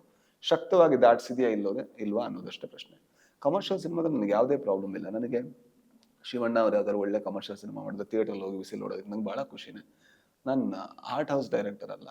ಹಾಗಂತ ನಟೇಶ್ ಇನ್ನೊಬ್ರು ಪೆದ್ರೋ ತರ ಸಿನಿಮಾ ಮಾಡಿದ್ರೆ ಅದನ್ನು ನೋಡಿ ಖುಷಿ ಪಡುವಂಥದ್ದು. ನನಗೆ ಕಥೆಗಳಿಷ್ಟ, ಅದ್ರ ಮೂಮೆಂಟ್ಗಳಿಷ್ಟ, ಅದ್ರ ಹೋಗ ಇಷ್ಟ. ಯಾವ ರೀತಿ ಇದು ಅನ್ನೋದು ಅದು ಇಂಪಾರ್ಟೆಂಟ್ ಆಗಲ್ಲ. ನಿಮ್ಮ ನಂಬಿಕೆ ಅಂದರೆ ಸಿನಿಮಾ ಅಂದರೆ ಕಮರ್ಷಿಯಲ್ಲು ಅಥವಾ ಕಲಾತ್ಮಕ ಅಥವಾ ನಾನೇನು ಹೇಳಿದೆ, ಸೊ ನಿಮ್ಮದೊಂದು ನಂಬಿಕೆ ಇದೆಯಲ್ಲ, ಅಂದರೆ ಸಿನಿಮಾ ಅಂದರೆ ಈ ರೀತಿ ಮಾಡಬೇಕು, ಹಿಂಗಿರಬೇಕು ಅನ್ನೋದು. ಸೊ ಆ ಒಂದು ವಿಚಾರಕ್ಕೆ ನನ್ನ ಪ್ರಕಾರ ಸಿನಿಮಾ ಅಂದ್ರೆ ಹೀಗೇನ್ ಮಾಡ್ಬೇಕು ಅನ್ನೋ ನಂಬಿಕೆನೇ ಸುಳ್ಳು. ಹೇಗ್ ಮಾಡಿದ್ರೆ ಸಿನಿಮಾನೇ ಅದು. ಆದ್ರೆ ಆನೆಸ್ಟಿ ಇರಬೇಕು. ಅಂದ್ರೆ ಸಿನಿಮಾದಲ್ಲಿ ನಾವು ಯಶಸ್ಸಿನ ಹುಡುಕಾಟಕ್ಕೋಸ್ಕರ ಸಿನಿಮಾ ಮಾಡ್ತೀವಲ್ವಾ, ಅದು ತುಂಬಾ ಪುವರ್ ಕ್ವಾಲಿಟಿ ಸಿನಿಮಾ ಅಂತ ಅನ್ಸುತ್ತೆ. ಹುಡುಕಾಟಕ್ಕೆ ಸಿನಿಮಾ ಆಗುತ್ತೆ. ಅಂದ್ರೆ ಈಗ ಎಕ್ಸಾಂಪಲ್ ಒಂದು ಲವ್ ಸ್ಟೋರಿ, 1000 ಲವ್ ಸ್ಟೋರಿ ಬಂದಿದೆ. ನಾನು 1000 ಲವ್ ಸ್ಟೋರಿ ಮಾಡಿದ್ದೀನಿ, ಅಲ್ಲೊಂದು 96 ಬಂದಿದೆ. ಅದೇ ತರದೊಂದು ಅದೇ ಇಟ್ಟು ಹಂಗೆ ಮಾಡಿ ಹಿಂಗೆ ಮಾಡಿ ಸಿನಿಮಾ ಮಾಡಬೇಕು ಅಂದಾಗ ಯು ಡಿಂಟ್ ಬಿಕಮ್ ಆರ್ಟಿಸ್ಟ್, ನೀನು ಕಾಪಿ ರೈಟರ್ ಆಗ್ಬಿಟ್ಟೆ. ಅದಕ್ಕಿಂತ ಅವ್ರು ಹಾಗೆ ಮಾಡಿದ್ದಾರೆ, ನಾನು ಬೇರೆ ಏನೋ ಮಾಡಬೇಕು. ನಾನು ಲವ್ ಸ್ಟೋರಿನೇ ಮಾಡ್ತೀನಿ, ಬಟ್ ಬೇರೆ ನನ್ನ ಪಾತ್ರಗಳು ಬೇರೆ ತರ ಇರುತ್ತೆ, ಹೊಸದಾಗಿರುತ್ತೆ. ಅದನ್ನ ನೋಡ್ಬೇಕಾದ್ರೆ ನನಗೆ ಖುಷಿ ಆಗುತ್ತೆ. ಈ ತರದ ಇನ್ಸ್ಪಿರೇಷನ್ ಇದೆಯಲ್ವಾ, ಅವ್ರು ಯಾವ ದಾರಿಯನ್ನ ಮುಟ್ಟಿದ್ದಾರೆ ಆ ದಾರಿಯನ್ನ ಮುಟ್ಟಿದೆ, ನಾನು ಬೇರೆ ಏನೋ ಮಾಡಬೇಕು ಅನ್ನೋದಿದೆಯಲ್ಲ, ನನಗೆ ಅದು ಬಹಳ ಇಷ್ಟ ಸಿನಿಮಾದಲ್ಲಿ. ಆ್ಯಕ್ಚುಲಿ ನಾನು ನಿಮ್ಮದು ಲೈವ್ ನೋಡಬೇಕಾದ್ರೆ ಹೇಳಿದ್ರಿ ಒಂದು ಮಾತು, ರೂಪಾಂತರ ಅಂದರೆ ಎಲ್ಲ ಸಿನಿಮಾಗಳು ಮಾಡ್ತೀವಿ, ದುಡ್ಡು ಇನ್ನೊಂದು ಮತ್ತೊಂದಿಲ್ಲ, ಬಟ್ ಕೆಲವೊಂದು ಆತ್ಮತೃಪ್ತಿಗೋಸ್ಕರ ನಾವು ಸಿನಿಮಾಗಳನ್ನು ಮಾಡ್ತೀವಿ. ಸೊ ಈ ಸಿನಿಮಾ ಆ ಸಾಲಕ್ಕೆ ಸೇರುತ್ತೆ ಅಂತ. ಸೊ ಅದು ಹೇಗೆ ಅಂತ ಹೇಗೆ ಅಂತ ಹೇಳಿದ್ರೆ ನೋಡಿ, ನಾರ್ಮಲಿ ಒಬ್ಬ ಒಬ್ಬ ಆಕ್ಟರ್ ಇರಬೇಕು, ಅವನ ಹಿಂದ್ಗಡೆನೆ ಕತೆ ಇರಬೇಕು, ಅವ್ನ್ ಫೇಮಸ್ ಆದ್ರೆ ಅವನ ಬಗ್ಗೆನೇ ಇರ್ಬೇಕು ಕಂಪ್ಲೀಟ್ಲಿ. ಇದು ನಾರ್ಮಲ್ ನಂಬಿಕೆ. ಇದರಲ್ಲಿ ನನ್ನೊಬ್ಬನನ್ನ ಬಿಟ್ಟು ಮಿಕ್ಕ ಹೆಚ್ಚಿನ ಎಲ್ಲರೂ ಕೂಡ ಸಿನಿಮಾಗೆ ಹೊಸಬರು. ಬಟ್ ಅವರಿಗೆ ನನ್ನಷ್ಟೇ ಸ್ಕ್ರೀನ್ ಸ್ಪೇಸ್ ಇದೆ. ಅಂದ್ರೆ ನಾನು ಒಂದು ಕಥೆನ ಲೀಡ್ ಮಾಡಿದ್ರೆ ಅವ್ರು ಇನ್ನೊಂದು ಕಥೆನ ಲೀಡ್ ಮಾಡ್ತಾರೆ. It is not about an actor, ಇವನಿದಾನೆ ಅನ್ನೋದಲ್ಲ. ನಾನೊಂದು ಪಾತ್ರ ಆಗ್ಬೇಕಿತ್ತು, ಅದಕ್ಕೆ ಪಾತ್ರ. ನನ್ನ ಬದಲು ಬೇರೆ ಯಾರಾದ್ರೂ ಪಾತ್ರ ಮಾಡಿದ್ರು ಓಕೆ, ಅದ್ರಲ್ಲಿ ಏನು ತೊಂದರೆ ಇರುತ್ತೆ ಅಲ್ಲೆಲ್ಲ. ಐ ಥಿಂಕ್ ಅದರಲ್ಲಿ ಒಂದು ಭಿನ್ನತೆ ಇದೆ. ಜೊತೆಗೆ ಮಾರ್ಕೆಟಿಗೆ ಏನ್ ಬೇಕು ಸದ್ಯಕ್ಕೆ ಅಂತ ನಾವು ಲೆಕ್ಕಾಚಾರ ಹಾಕ್ಬಿಡ್ತೀವಿ, ನಮ್ಗೆ ಬಾರಿ ಗೊತ್ತಿರೋ ತರ. ಮಾರ್ಕೆಟ್ ಯಾವಾಗ್ಲೂ ಪ್ರೂವ್ ಮಾಡ್ತಾ ಇರತ್ತೆ ನಿನಗೆ ಗೊತ್ತಿಲ್ಲ ಅಂತ, ಬಟ್ ಸ್ಟಿಲ್ ನಾವು ಅನ್ಕೋತೀವಿ ನಮ್ಗೆ ಗೊತ್ತು ಅಂತ. ಇದು ಆ ಲೆಕ್ಕಾಚಾರಗಳನ್ನ ಹಾಕದ ಸಿನಿಮಾ. ಮಾರ್ಕೆಟ್ಗೆಲ್ಲ, ನಮ್ಮ ಒಳಗೆ ಈ ಕತೆ ಇದೆ, ಈ ಕಥೆನ ದಾಟಿಸ್ಬೇಕು. ಎಷ್ಟು ಚೆನ್ನಾಗಾಗುತ್ತೋ ಅಷ್ಟು ಚೆನ್ನಾಗಿ ಆಡಿಯನ್ಸ್ಗೆ ಈ ಕತೆ ದಾಟಿಸ್ಬೇಕು ಅನ್ನೋ ಅಷ್ಟೇ ಹೋರಾಟ ಇದ್ಬಿಟ್ರೆ, ಇದಾದ್ರೆ ಎಷ್ಟು ಕೋಟಿ ಕಲೆಕ್ಷನ್ ಆಗುತ್ತೆ, ಇದಾದ್ರೆ ಇದೇನಾಗುತ್ತೆ ಅದೇನಾಗುತ್ತೆ. ಒಂದು, ಈ ಸಿನಿಮಾ ಒಳ್ಳೆ ಹೆಸರು ಬರಬೇಕು, ಬಿಕಾಸ್ ಇಟ್ ಡಿಸರ್ವ್ಸ್. ಅಂಡ್ ನಮ್ಮ ಜನ ಇದನ್ನ ಆದಷ್ಟು ನೋಡಬೇಕು, ಯಾಕಂದ್ರೆ ಇದು ಬಹಳ ಒಳ್ಳೆ ಸಿನಿಮಾ. ಕನ್ನಡಕ್ಕೆ ಬೇರೆ ಕಡೆ ಜನಗಳು ನೋಡಿದ್ರು ಕೂಡ ಕನ್ನಡದಲ್ಲಿ ಈ ತರ ಒಂದು ಒಳ್ಳೆ ಸಿನಿಮಾ ಬಂದಿದೆ ಅಂತ ಹೇಳುವಷ್ಟು ಶಕ್ತ ಸಿನಿಮಾ. ಹಾಗಾಗಿ ನಾನು ರಿಕ್ವೆಸ್ಟ್ ಮಾಡೋದು ನೋಡಿ. ಅಂಡ್ ದೇವರ ದಯದಲ್ಲಿ ಇದರ ಡೈರೆಕ್ಟರ್ ನಾನು ಅಲ್ಲದ ಕಾರಣದಿಂದಾಗಿ ನಾನು ಇನ್ನೂ ಧೈರ್ಯದಿಂದ ಹೇಳ್ಬೋದು, ನನ್ನ ಸಿನಿಮಾ ನಾನು ಡೈರೆಕ್ಟ್ ಮಾಡ್ಬೇಕಾದ್ರೆ ಇಷ್ಟು ಧೈರ್ಯ ಬರಕ್ ಸಾಧ್ಯ ಇಲ್ಲ. ಯಾಕಂದ್ರೆ ನಾನು ಮಾಡಿದ್ದು, ನನಗೆಲ್ಲೋ ಒಂದು ಬ್ಲೈಂಡ್ನೆಸ್ ಇರುತ್ತೆ ಅಂತ. ಇದ್ರಲ್ಲಿ ಹಾಗಲ್ಲ, ನನಗೆ ಗೆಳೆಯ ಮಾಡಿರೋದು, ನಾನೊಬ್ಬ ರೈಟರ್ ಆಗಿ, ನಟನಾಗಿ, ಅಡಿಷನಲ್ ಸ್ಕ್ರೀನ್ ಪ್ಲೇ, ಇಷ್ಟಕ್ಕೆ ನಾನು ಕೆಲಸ ಮಾಡಿದೆ. ಬಟ್ ನಾನು ನಂಬೋವಂತ ಬಹಳ ಇಷ್ಟಪಡುವಂತ ಸಿನಿಮಾ ಇದು. ನಿಮ್ಮ ಒಂದು ಕತೆ ಆಯ್ಕೆಗಳು, ನಿಮ್ಮ ತಂಡದ ಒಂದು ಅದೇ ನಿಮ್ಮ ಮಿಥುನ್ ಮ್ಯೂಸಿಕ್ ಮಾಡ್ತಾರೆ ಅಥವಾ ನಿಮ್ಮ ನಿಮ್ದೊಂದು ತಂಡ ಇದೆಯಲ್ಲ, ಸೊ ನಿಮ್ಮ ತಂಡ ಸೇರಿ ಒಂದು ಆಯ್ಕೆ ಮಾಡ್ಕೊಳ್ಳುತ್ತೆ, ಈ ಕತೆ ಮಾಡೋಣ ಸಿನಿಮಾ ಅನ್ನೋದು. ಅದರಲ್ಲಿ ನಿಮ್ಮೆಲ್ಲರೂ ಪಾಲುದಾರಿಕೆ ಇದ್ದೇ ಇರುತ್ತೆ. ಸೊ ಆ ಪ್ರಾಸೆಸ್ ಹೆಂಗಿರುತ್ತೆ, ನಿಮ್ಮ ತಂಡದ ಕೆಲಸ ಹೆಂಗಿರುತ್ತೆ ಅಂತ? ಏನು ದೊಡ್ಡ ಕೆಲಸ ಇರಲ್ಲ. ಯಾರೋ ಒಬ್ರು ಬರ್ತಾರೆ. ಈಗ ಮಿಥಿಲೇಶ್ ಅನ್ನೋನು, ಅವನಿಗೆ ಸುಹಾನ್ ಪರಿಚಯ ಆದ, ನಮ್ಮ ಪ್ರೊಡ್ಯೂಸರ್. ಅವನ ಹತ್ರ ಬಂದು ಕತೆ ಹೇಳ್ದ, ಅವನಿಗೆ ಇಂಪ್ರೆಸ್ ಆಯ್ತು. ಸಿಂಪಲ್, ಒಂದು ಪ್ರೇಕ್ಷಕನಾಗೆ ನೋಡ್ತಾ ಇದ್ದ. ಆಮೇಲೆ ಸುಹಾನ್ ನಮ್ಮ ಹತ್ರ ಕರ್ಕೊಂಬಂದ, ಇದು ಕತೆ ಕೇಳಿ ಚೆನ್ನಾಗಿದೆ, ನಾನು ಪ್ರೊಡ್ಯೂಸ್ ಮಾಡ್ಬೇಕು ಅಂತಿದ್ದೀನಿ, ಏನ್ ಮಾಡೋದು ನೋಡಿ ಅಂತ ಕೇಳಿದೆ. ಇದು ಎಷ್ಟು ಚೆನ್ನಾಗಿದೆ ಈ ಕತೆ, ಅಂದ್ರೆ ಎಷ್ಟು ಮೂವ್ ಮಾಡ್ತು. ಈ ತರದ ಕಥೆಗಳನ್ನ ನಾವೆಲ್ಲೋ ಬೇರೆ ಬೇರೆ ಯಾವುದೋ ಲ್ಯಾಂಗ್ವೇಜ್ಗಳಲ್ಲಿ, ಅಂದ್ರೆ ನಮ್ಮ ದೇಶದಲ್ಲೂ ಎಲ್ಲೋ ನೋಡ್ತಾ ಇದ್ದೀವಿ. It's such a beautiful story, ಇಷ್ಟು ನಮ್ಮವರ ಕತೆ, ಎಷ್ಟು ಚೆನ್ನಾಗಿದೆ, ಇದನ್ನ ಮಾಡ್ಬೇಕಲ್ವಾ ಅಂತ ಅನ್ಸ್ಬಿಡುತ್ತೆ. ಅಲ್ಲಿಗೆ ಆಯ್ತು, ಅಷ್ಟೇ ಬರೋದು ಇದರಲ್ಲಿ. ಹಾಗಂತ ಈಗ ಮುಂದೆ ನಾವು ಯಾವ ರೀತಿ ಸಿನಿಮಾ ಮಾಡ್ತೀವಿ ಅದು ಗೊತ್ತಿಲ್ಲ. ನಾವೊಂದು ವರ್ಷಕ್ಕೆ 5 ಸಿನಿಮಾ ಮಾಡುವಂತ ಹುಚ್ಚು ಇಲ್ದಿರೋ ಆತರ ಏನಿಲ್ಲ. ನಮಗಿರೋದು ಒಂದೇ, ಏನಂದ್ರೆ ಒಳ್ಳೆ ಸಿನಿಮಾ ಮಾಡ್ಬೇಕಾದ್ರೆ ನಮಗೆ ಸಿನಿಮಾದಲ್ಲಿ ಕೆಲಸ ಮಾಡೋದಕ್ಕೆ ಸಿಕ್ಕಿರೋದು ನಮ್ಮ ಭಾಗ್ಯ. ನಾವು ಯಾವುದೇ ರೀತಿ ನಮ್ಗಿಂತ ಜಾಸ್ತಿ ಡಿಸರ್ವ್ ಮಾಡೋರು ಇಲ್ಲಿ ಇರ್ಬೋದು. ಈಗ ನಾನು ಒಂದು ಸಿನಿಮಾಗೂ ಅಸಿಸ್ಟೆಂಟ್ ಅಸೋಸಿಯೇಟ್ ಆಗಿ ಕೆಲಸ ಮಾಡಿಲ್ಲ. 15 ವರ್ಷ 20 ವರ್ಷ ಕೆಲಸ ಮಾಡಿದವರು ಇಲ್ಲಿದ್ದಾರೆ. ನನಗೇನೋ ಡೈರೆಕ್ಷನ್ ಭಾಗ್ಯ ಸಿಕ್ತು, ಆಕ್ಟಿಂಗ್ ಹೇಗೋ ಸಿಕ್ತು. ನಾನು ಪ್ರೊಡ್ಯೂಸ್ ಮಾಡ್ತಾ ಇದ್ದೀನಿ, ಏನೇನೋ ಮಾಡ್ತಾ ಇದ್ದೀನಿ. ಇಂಥ ಅವಕಾಶಗಳನ್ನ ನಾವು ಬರೀ ದುಡ್ಡು ಮಾಡೋದಕ್ಕೆ ಮಾತ್ರ ಕಳ್ಕೊಬಾರ್ದು ಅಂತ ನಾನು ಅನ್ಕೊಳ್ಳೋದು. ದುಡ್ಡು ಮಾಡ್ಬೋದು, ಅದು ಈಸಿಯೆಸ್ಟ್ ಕೆಲಸ. ಅಂದ್ರೆ ಚೆನ್ನಾಗಿ ಸಿನಿಮಾ ಮಾಡಿ ಒಂದೇನು ಅದು ಮಾಡುವಂಥ ಟೈಮಲ್ಲಿ ಮಾಡೋಣ. ಬಟ್ ಯಾವಾಗ ಕತೆ ಹೇಳುವಂಥ ಅವಕಾಶ ಸಿಗುತ್ತೋ, ಯಾವಾಗೆಲ್ಲ ಒಳ್ಳೆಯ ಕತೆಗಳನ್ನ ಧೈರ್ಯದಿಂದ ಹೇಳೋ ಅವಕಾಶ ಸಿಗುತ್ತೋ ಅದನ್ನ ಕಳ್ಕೊಬಾರ್ದು. ಯಾಕಂದ್ರೆ ಒಂದು ಮೊಟ್ಟೆಯ ಕಥೆಯಲ್ಲಿ ಜನ ನಾನು ಒಂದು ಟೈಮಲ್ಲಿ ಕಮರ್ಷಿಯಲ್ ಏನೋ ಮಾಡ್ತೀನಿ ಅನ್ನೋ ಕಾರಣ ಗೆಲ್ಸಿದ್ದಲ್ಲ, ಸಿನಿಮಾ ಇಷ್ಟ ಆಯ್ತು ಅನ್ನೋ ಕಾರಣ ಗೆಲ್ಸಿದ್ದು. ಅಷ್ಟು ಪ್ರೀತಿ ಕೊಟ್ಟಾಗ ನಾವು ಅದನ್ನ ತುಂಬಾ ತಿರಸ್ಕರಿಸಿ ನಾವು ಏನೋ ಬೇರೆ ದಾರಿಯಲ್ಲಿ ನಡೆಯೋದು ಅಷ್ಟು ಸರಿ ಅಂತ ಕಾಣಿಸಲ್ಲ. ಹಾಗಾಗಿ ನನ್ನ ಪ್ರಯತ್ನ ಮುಂದೆ ಕೂಡ ಇದ್ದೇ ಇರುತ್ತೆ. ನಾನು ಬೇರೆ ಬೇರೆ ಸಿನಿಮಾಗಳಲ್ಲಿ ಬೇರೆ ಬೇರೆ ತರದ ಪಾತ್ರಗಳನ್ನ ಮಾಡೋದಕ್ಕೆ ಇಷ್ಟಪಡೋದೇ ಆ ಕಾರಣದಿಂದ. ಯಾವುದೋ ಒಂದು ಏಕಮ್ ಅಂತ ಒಂದು ಒಂದು ಹೌದು ವೆಬ್ ಸೀರೀಸ್ ಅಲ್ಲಿ ಕೆಲಸ ಮಾಡಬೇಕಾದ್ರೂ ಅದೇ ಐಡಿಯಾ ಇರೋದು ನನಗೆ. ನಾನು ಈ ಪ್ರಾಜೆಕ್ಟ್ಗೆ ಏನನ್ನು ತುಂಬಬಹುದು ಅನ್ನೋದಷ್ಟೇ ಇರೋದು. ಮುಂದಿನ ದಿನಗಳಲ್ಲಿ ಕೂಡ ಆ ಪ್ರಯತ್ನ ಇದ್ದೇ ಇರುತ್ತೆ. ಅಂದ್ರೆ ಹೊಸ ಡೈರೆಕ್ಟರ್ಗಳು, ಈಗ ಮಿಥಿಲೇಶ್ ಫಸ್ಟ್ ಟೈಮ್ ಡೈರೆಕ್ಟ್ ಮಾಡ್ತಾ ಇರೋದು. ಮುಂದೆ ನಮ್ದೇ ಪ್ರೊಡಕ್ಷನ್ ಹೌಸ್ ಅಲ್ಲಿ ಒಂದು ಕಾಮಿಡಿ ಪ್ರೊಡ್ಯೂಸ್ ಮಾಡ್ಬೇಕು ಅಂತಿದ್ದೀವಿ, ಅದು ಫಸ್ಟ್ ಟೈಮ್ ಡೈರೆಕ್ಟರ್ ಮಾಡ್ತಾ ಇರೋದು. ನಮ್ಗೆ ಇದಿಷ್ಟ ಮಾಡೋದಕ್ಕೆ, ಇದಕ್ಕೆ ನಾವು ಇಂಡಸ್ಟ್ರಿಗೆ ಬಂದಿದ್ದು ಕೂಡ. ಅಂದರೆ ಒಂದು ಗಮನಿಸುವಂಥ ವಿಷಯ ಏನಂತಂದರೆ, ಆಯ್ಕೆಗಳು ಇವಾಗ ನೀವೇನು ಮಾತಾಡಿದ್ರಿ ಅದು ಒಳಗಿಂದ ಬಂದಾಗ ಹೌದು, ಅಷ್ಟು ಸಿಂಪಲ್ ಅದು. ಅಂದರೆ ಒಂದು ಕೆಲಸ ಅಚ್ಚುಕಟ್ಟಾಗಿ ಹೇಳ್ತಾರಲ್ಲ, ತುಂಬ ಅಚ್ಚುಕಟ್ಟಾಗಿ ಹೇಳಿದಾಗ, ತುಂಬ ಪ್ರೀತಿಯಿಂದ ಅದನ್ನ ಜೀವಿಸಿ ಹೇಳಿದಾಗ ಎಲ್ಲವೂ ಸಕ್ಸಸ್ಸು, ಎಲ್ಲವೂ ಆಗುವಂಥ ಚಾನ್ಸ್ ಜಾಸ್ತಿ ಇರುತ್ತೆ. ಸೊ ಆ ಒಂದು ನಿಟ್ಟಿನಲ್ಲಿ ನೀವು ಕೆಲಸ ಮಾಡ್ತಾ ಇದ್ದೀವಿ. ಈಗ ಸಕ್ಸಸ್ ಮಾತ್ರ ಅಲ್ಲ, ಈಗ ಯೋಚನೆ ಮಾಡಿ, ಈಗ ಸ್ವಾತಿ ಮುತ್ತಿನ ಮಳೆ ಹನಿ ನಾವು ತುಂಬಾ ಆನೆಸ್ಟ್ ಆಗಿ ಹೇಳಿದಂತ ಸಿನಿಮಾ, ಅದು ಥಿಯೇಟರ್ ಅಲ್ಲಿ ಸಕ್ಸಸ್ ಆಗ್ಲಿಲ್ಲ. ಬಟ್ ಆದ್ರೆ ಅದು ನಮ್ಗೆ ಸರ್ಪ್ರೈಸ್ ಅಲ್ಲ, ಅದು ನಮ್ಗೆ ಗೊತ್ತಿದ್ದಂತ ವಿಚಾರ. ನಂಗೆ ಗೊತ್ತಿದ್ದಂತ ವಿಚಾರ. ನಾನು ಅದರ ಇಂಟರ್ವ್ಯೂಗಳು ಎಲ್ಲಿ ನೋಡಿದ್ರು ನಾನು ಹೇಳಿದ್ದೀನಿ, ಈ ತರ ಮಾಡಿದಂತ ಸಿನಿಮಾ ನಿಮ್ಗೆ ಟ್ರೈಲರ್ ನೋಡಿ ಇದಾದ್ರೆ ನೋಡಿ ಅಂತ ಹೇಳಿದ್ದೀನಿ. ಯಾಕೆಂದ್ರೆ ಅದು ನನ್ನ ಹುಚ್ಚಿಗೆ ಮಾಡಿದಂತ ಸಿನಿಮಾ, ನನಗೆ ಆ ಕತೆ ಹೇಳಬೇಕಿತ್ತು. ನಾನು ಈಗಲೂ ಹೆಮ್ಮೆಯಿಂದ ಹೇಳ್ಕೊಳ್ಳೋದೇನಂದ್ರೆ, ಆ ಸಿನಿಮಾ ನಮ್ಮ ತಂಡ ಮಾಡಿದೆ ಅನ್ನೋದು ಹೆಮ್ಮೆ ಯಾಕಿದೆ ನಮ್ಗೆ ಅಂದ್ರೆ, ಗರುಡ ಗಮನ ಎಷ್ಟು ಜೀವನವನ್ನ ಬದಲಾಯಿಸಿದೆಯೋ ಅಥವಾ ಜೀವನಕ್ಕೆ ತಾಕಿದೆಯೋ ಗೊತ್ತಿಲ್ಲ, ಸ್ವಾತಿ ಮುತ್ತಿನ ಮಳೆನೇ ಅದಕ್ಕಿಂತ ಜಾಸ್ತಿ ಜನರ ಬದುಕಿಗೆ ತಾಗಿದೆ. ಯಾಕಂದ್ರೆ ಅದು ಬದುಕಿನ ಬಗ್ಗೆ ಇರುವಂತ ಸಿನಿಮಾ ಅಂಡ್ ಆರ್ಡಿನರಿ ಥಿಂಗ್ಸ್ ಬಗ್ಗೆ ಇರುವಂತ ಸಿನಿಮಾ. ನನಗೆ ಇಷ್ಟ ಅದು. ಆ ತರದ ಸಿನಿಮಾನೂ ಇಷ್ಟ, ಗರುಡ ಗಮನನೂ ಇಷ್ಟ, ಒಂದು ಮೊಟ್ಟೆಯ ಕಥೆನೂ ಇಷ್ಟ. ಅದನ್ನೇ ನಾವು ಪ್ರಯತ್ನ ಪಡ್ತಾ ಇರೋದು. ಎಲ್ಲರೂ ತುಳಿದಿರುವಂತಹ ಹಾದಿನೇ ಮಾಡೋದಕ್ಕೆ ನಮ್ಗೆ ಅಷ್ಟು ಖುಷಿ ಆಗಲ್ಲ. ಒಂದು ಇಷ್ಟು ಸಿನಿಮೋತ್ಸಾಹ, ಇಷ್ಟು ಸಿನಿಮಾ ಪ್ರೀತಿ ಜೊತೆಗೆ ಅದನ್ನು ಅಷ್ಟು ಖುಷಿಯಿಂದ ಹೇಳುವಂಥ ಕೆಲಸ ಮಾಡ್ತಿರುವಂಥ ಹೊತ್ತಲ್ಲಿ ಮಾರ್ಕೆಟು ಮತ್ತು ಬಿಸ್ನೆಸ್ಸು ಕೂಡ ಅದಕ್ಕೆ ಸಪೋರ್ಟಿವ್ ಆಗಿ ನಿಂತಾಗ ಇನ್ನೊಂದಷ್ಟು ಬಲ ಬರುತ್ತೆ, ಇನ್ನೊಂದಷ್ಟು ಕೆಲಸಗಳಾಗುತ್ತೆ. ಸೊ ಇವತ್ತಿನ ಒಂದು ಸ್ಥಿತಿಗತಿ ನೋಡಿದ್ರೆ, ಅಂದರೆ ರೀಸೆಂಟ್ಲಿ ನಿಮ್ಮದು ಟೋಬಿ ಅನ್ನೋದೊಂದು ಕಮರ್ಷಿಯಲ್ ಆಗಿ ಅಷ್ಟು ವ್ಯಾಪಾರ ಆದ್ರೂ ನೆಕ್ಸ್ಟ್ ಸ್ವಾತಿ ಮುತ್ತಿನ ಮಳೆ ಅಥವಾ ಈ ಸಿನಿಮಾ, ಇವತ್ತಿನ ಮಾರ್ಕೆಟ್ ಸ್ಥಿತಿಗತಿ ಮತ್ತು ಈ ಸಿನಿಮಾ ಪ್ಯಾಷನ್, ಈ ಎರಡನ್ನೂ ನೋಡಿದಾಗ ನಿಮ್ಮ ಒಂದು ಅನಾಲಿಸಿಸ್ ಏನು? ಅಂದ್ರೆ ನಮ್ಮನ್ನ ಜನ ಯಾವತ್ತೂ ಕೂಡ ಕೈ ಹಿಡಿದು ಕೇಳ್ಕೊಂಡಿಲ್ಲ, ಕಾಲಿಗೆ ಬಿದ್ದು ಕೇಳ್ಕೊಂಡಿಲ್ಲ ನೀವು ಸಿನಿಮಾದಲ್ಲಿ ಎಕ್ಸ್ಪೆರಿಮೆಂಟ್ ಮಾಡಿ ಅಂತ. ಅದು ನಮ್ಮ ಕರ್ಮ, ನಾವು ಮಾಡ್ತಾ ಇರೋದು, ಅದು ನಮ್ಮ ಖುಷಿಗೆ ನಾವು ಮಾಡ್ತಾ ಇರೋದು. ಹಾಗಾಗಿ ನಾವು ಜನರನ್ನು ದೂಷಿಸುವಂಗಿಲ್ಲ. ನೀವು ಬಂದು ನಮ್ಮ ಸಿನಿಮಾ ನೋಡಲ್ಲ, ನಾವು ಇಷ್ಟು ಚೆನ್ನಾಗಿ ಸಿನಿಮಾ ಮಾಡಿದ್ವಿ ನೀವು ನೋಡಲ್ಲ, ಅದು ಅವರ ಇಷ್ಟ. There is a choice.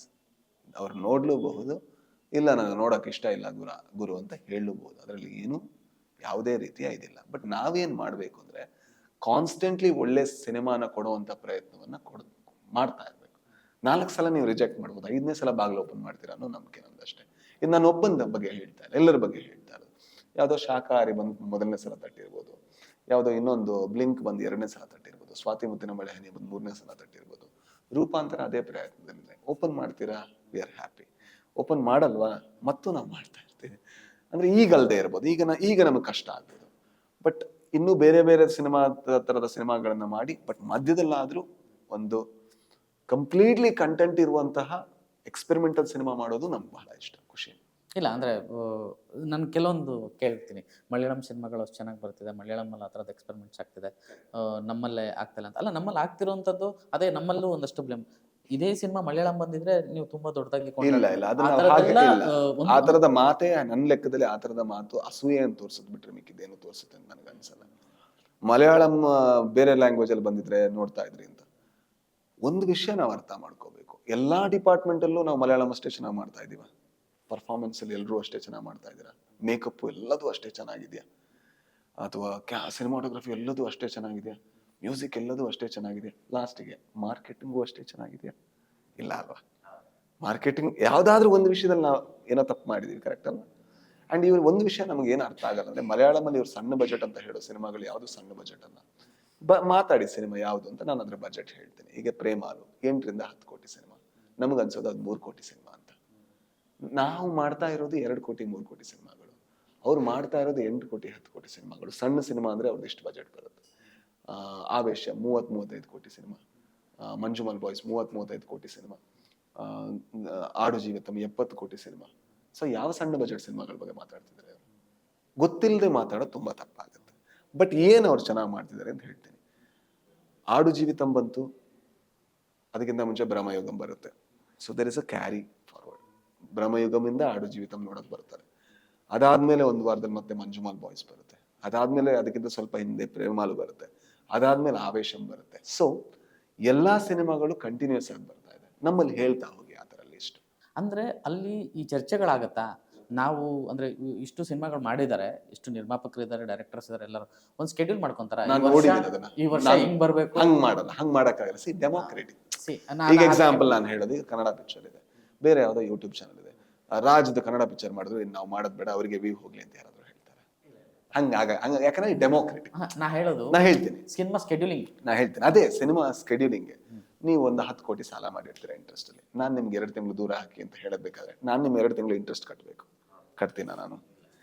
Cinema ಹಂಗೆ ಹೇಳಕ್ ಆಗಲ್ಲ. ನೀವೆಲ್ಲ ಒಟ್ಟೊಟ್ಟಿಗೆ ಬರ್ತೀರಾ, ಮೇಲ್ ಬರ್ತೀರಾ, ಅದು ಆಗುತ್ತೆ.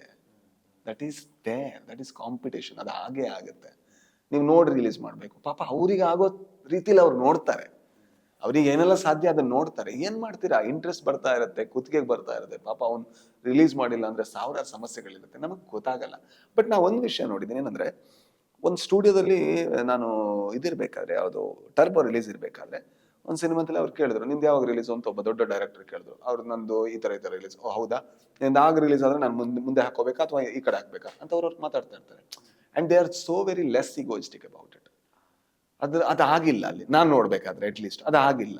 ಪಟ್ ಅಂತ ಮಾತಾಡಿದ್ರು, ಒಂದು ಡಿಸಿಷನ್ ತಗೊಂಡು ಮುಗಿದ್ಬಿಡ್ತು. ಅಂಡ್ ಅದ್ರ ಜೊತೆಗೆ ಟರ್ಬೋ ರಿಲೀಸ್ ಆಗ್ಬೇಕಾದ್ರೆ ಇನ್ನೊಂದು ಗುರುವಾಯೂರ್ ಅಂಬಲ ನಡೆಯಲ್ಲ ಅಂತ ಅನ್ನೋ ಸಿನಿಮಾ ರಿಲೀಸ್ ಆಗೋದ್ರಲ್ಲಿತ್ತು. ಆಗ ಒಂದೇ ದಿವಸ ಬರುತ್ತೆ ಅಂತ ಹೇಳಿ ಇಲ್ಲಿನ ಪ್ರೊಡ್ಯೂಸರ್ ಹೋಗಿ ಅಲ್ಲಿ ಮೀಟ್ ಆಗಿ, ಅದೇನೋ 1 ವಾರ ಬಂದು, ಇದೇನೋ 1 ವಾರ ಆ ಕಡೆ ಹೋಗಿ, ಅದೊಂದು ಸಣ್ಣ ಬದಲಾವಣೆ ಆಯ್ತು. ಇದನ್ನ ನಾನು ನೋಡಿದ್ದೀನಿ. ನಮ್ಮಲ್ಲಿ ಆತರ ಮಾತಾಡೋದು ಬಹಳ ಕಷ್ಟದ ಕೆಲಸ ಅನ್ಸುತ್ತೆ. ಅಂದ್ರೆ ಹೋಗಿ ಅಲ್ಲಿಗೆ ಹೋಗಿ ಚರ್ಚೆ ಮಾಡಿದ ತಕ್ಷಣ ನಿನಗೆ ಯಾಕೆ ಗುರು ನಮ್ಮ ಸಿನಿಮಾ ನಾವು ನೋಡ್ತೀವಿ ಅಂತ ಬಂದ್ಬಿಡುತ್ತೆ. ನಾರ್ಮಲಿ ಕೊಲಾಬ್ರೇಷನ್ಗಳು ಸ್ವಲ್ಪ ಕಮ್ಮಿ ಇದೆ ನಮ್ಮಲ್ಲಿ. ಅಷ್ಟು ಓಪನ್ ಆಗಿ ಎಕ್ಸೆಪ್ಟ್ ಮಾಡೋದೆಲ್ಲ ಸ್ವಲ್ಪ ಕಮ್ಮಿ ಇದೆ. ಸರ್ ನೀವು ಒಂದ್ ಸ್ವಲ್ಪ ಮುಂದೆ ಹಾಕೋದು, ನನಗೆ ಯಾಕೆ ಹೇಳ್ತೀರಾ, ಅವ್ರಿಗೆ ಹೇಳಿ ಅಂತ ಬಂದ್ಬಿಡುತ್ತೆ. ಮತ್ತೆ ಇನ್ನೊಂದು ಇದೆ, ನಾವು ನೋಡ್ಬೇಕು, ಇದು ಕೇಳಕ್ ಹೋಗಿದ್ದು ಮಮ್ಮೂಟಿ ಕಂಪನಿ ಸಿನಿಮಾದವರು. ಬೇರೆ ಯಾರಾದ್ರೂ ಕೇಳಿದ್ರೆ ಅವ್ರು ಅಷ್ಟು ಈಸಿಯಾಗಿ ರೆಸ್ಪಾಂಡ್ ಮಾಡ್ತಿದ್ರೆ ಗೊತ್ತಿಲ್ಲ. ಸೊ ಇವ್ರು ಕೇಳಬೇಕಾದ್ರೆ ಅಫ್ಕೋರ್ಸ್ ಅವರು ಕೂಡ ಹಿಂದೆ ಮುಂದೆ ಹಾಕೋಬಹುದೇನೋ, ಅದನ್ನ ಬಿಟ್ಟು ಬೇರೆ ವಿಷಯಗಳು ಗೊತ್ತಿಲ್ಲ. ಮೇ ಬಿ ಹಾಗೂ ಇರ್ಬೋದು. ಅಂದ್ರೆ ನೀವು ಇಲ್ಲೂ ಕಂಡಿದ್ದೀರಾ ಇಂಡಸ್ಟ್ರಿ ಎಲ್ಲ ಥರ ನೋಡಿದ್ರ? ಅಲ್ಲೂ ಈಗ ರೀಸೆಂಟ್ಲಿ ನೀವು ಹೋಗಿದ್ದೀರಾ, ನಿಮ್ಗೆ ಆ ಪರಿಸರನೂ ಗೊತ್ತಾಗಿರುತ್ತೆ. ಸೊ ಆ ವ್ಯತ್ಯಾಸ ಅಂತ ಕಾಣೋ ಥರದ್ದಾದ್ರೆ ಇಷ್ಟೇ. ಅಂದ್ರೆ ಅಲ್ಲಿ ಒಂದು ಚರ್ಚೆಗಳು, ಅಲ್ಲಿ ಚರ್ಚೆಗಳು ಎಲ್ಲಾ ವಿಷಯದಲ್ಲೂ ಆಗುತ್ತೆ, ಇಲ್ಲಿ ಚರ್ಚೆಗಳು ಸ್ವಲ್ಪ ಕಮ್ಮಿ ಆಗುತ್ತೆ. ಮತ್ತೆ ಅಲ್ಲಿ ಒಬ್ಬ ರೈಟರ್, ಒಂದು ಈಗ ಟರ್ಬೋ ಅಂತ ಕಮರ್ಷಿಯಲ್ ಸಿನಿಮಾ ಬರ್ದಿದ್ರು ಕೂಡ ಡೈರೆಕ್ಟರ್ ಪ್ರತಿ ದಿವಸ ರೈಟರ್ ಬರಕ್ ಹೇಳ್ತಾ ಇರ್ತಾರೆ, ಬನ್ನು ಬಾ ನೋಡು, ಏನಾಗಿದೆ ನೋಡು, ಇದೇನ್ ಅನ್ಸ್ತಾ ಇದೆ ನಿಂಗೆ, ಇದೇನ್ ಅನ್ಸ್ತಾ ಇದೆ, ಒಪಿನಿಯನ್ ಕೇಳ್ತಾ ಇರ್ತಾರೆ. ನಮ್ಮಲ್ಲಿ ಬರದ ತಕ್ಷಣ ರೈಟರ್ ಅವನು ಎಲ್ಲಿಗೂ ಎಂಟ್ರಿ ಆಗಂಗಿಲ್ಲ. ಹೋಗೋ 5 ಲಕ್ಷ ಕೊಟ್ಟನ, 2 ಲಕ್ಷ ಕೊಟ್ಟನ, 1.5 ಲಕ್ಷ ಕೊಟ್ಟನ, 50,000 ಕೊಟ್ಟನ, ನಡೀತಾ ಅಷ್ಟೇ. ಪೋಸ್ಟಲ್ಲೂ ಇರಲ್ಲ, ಎಲ್ಲೂ ಇರಲ್ಲ, ಹೆಸರಿದು ದೊಡ್ಡ ವಿಷಯ. ಬಟ್ ಅಲ್ಲಿ ಆಗಲ್ಲ. ಹಾಗಂತ ಎಲ್ಲಾ ಕಡೆ ಆ ತರ ಆಗುತ್ತೆ ಅಂತಲ್ಲ. ಕಾಟೇರ ಬರ್ದಿರುವಂತ ರೈಟರ್ಗಳಿಗೆ ದರ್ಶನ್ ಸರ್ ಗಿಫ್ಟ್ ಕೊಟ್ರು ಕಾರ್. ಸೊ ಈ ತರದ್ದು ಕೂಡ ಆಗುತ್ತೆ ಕೆಲವು ಸಿನಿಮಾಗಳಲ್ಲಿ, ಬಟ್ ತುಂಬಾ ರೇರ್ ಆಗುತ್ತೆ ನಮ್ಮಲ್ಲಿ ಅಂತ ಹೇಳ್ಬೋದು. ಅಂದ್ರೆ ಇನ್ನೂ ಒಂದು ವಿಷಯ ಅಂದ್ರೆ ಎಸ್ಪೆಷಲಿ ನಿಮ್ಮ ಶೆಟ್ಟಿ ಗ್ಯಾಂಗ್ ಇದೊಂದು ಗ್ಯಾಂಗ್ ಕಟ್ಕೊಳ್ಳುತ್ತೆ ಅನ್ನೋದೊಂದಿದೆ.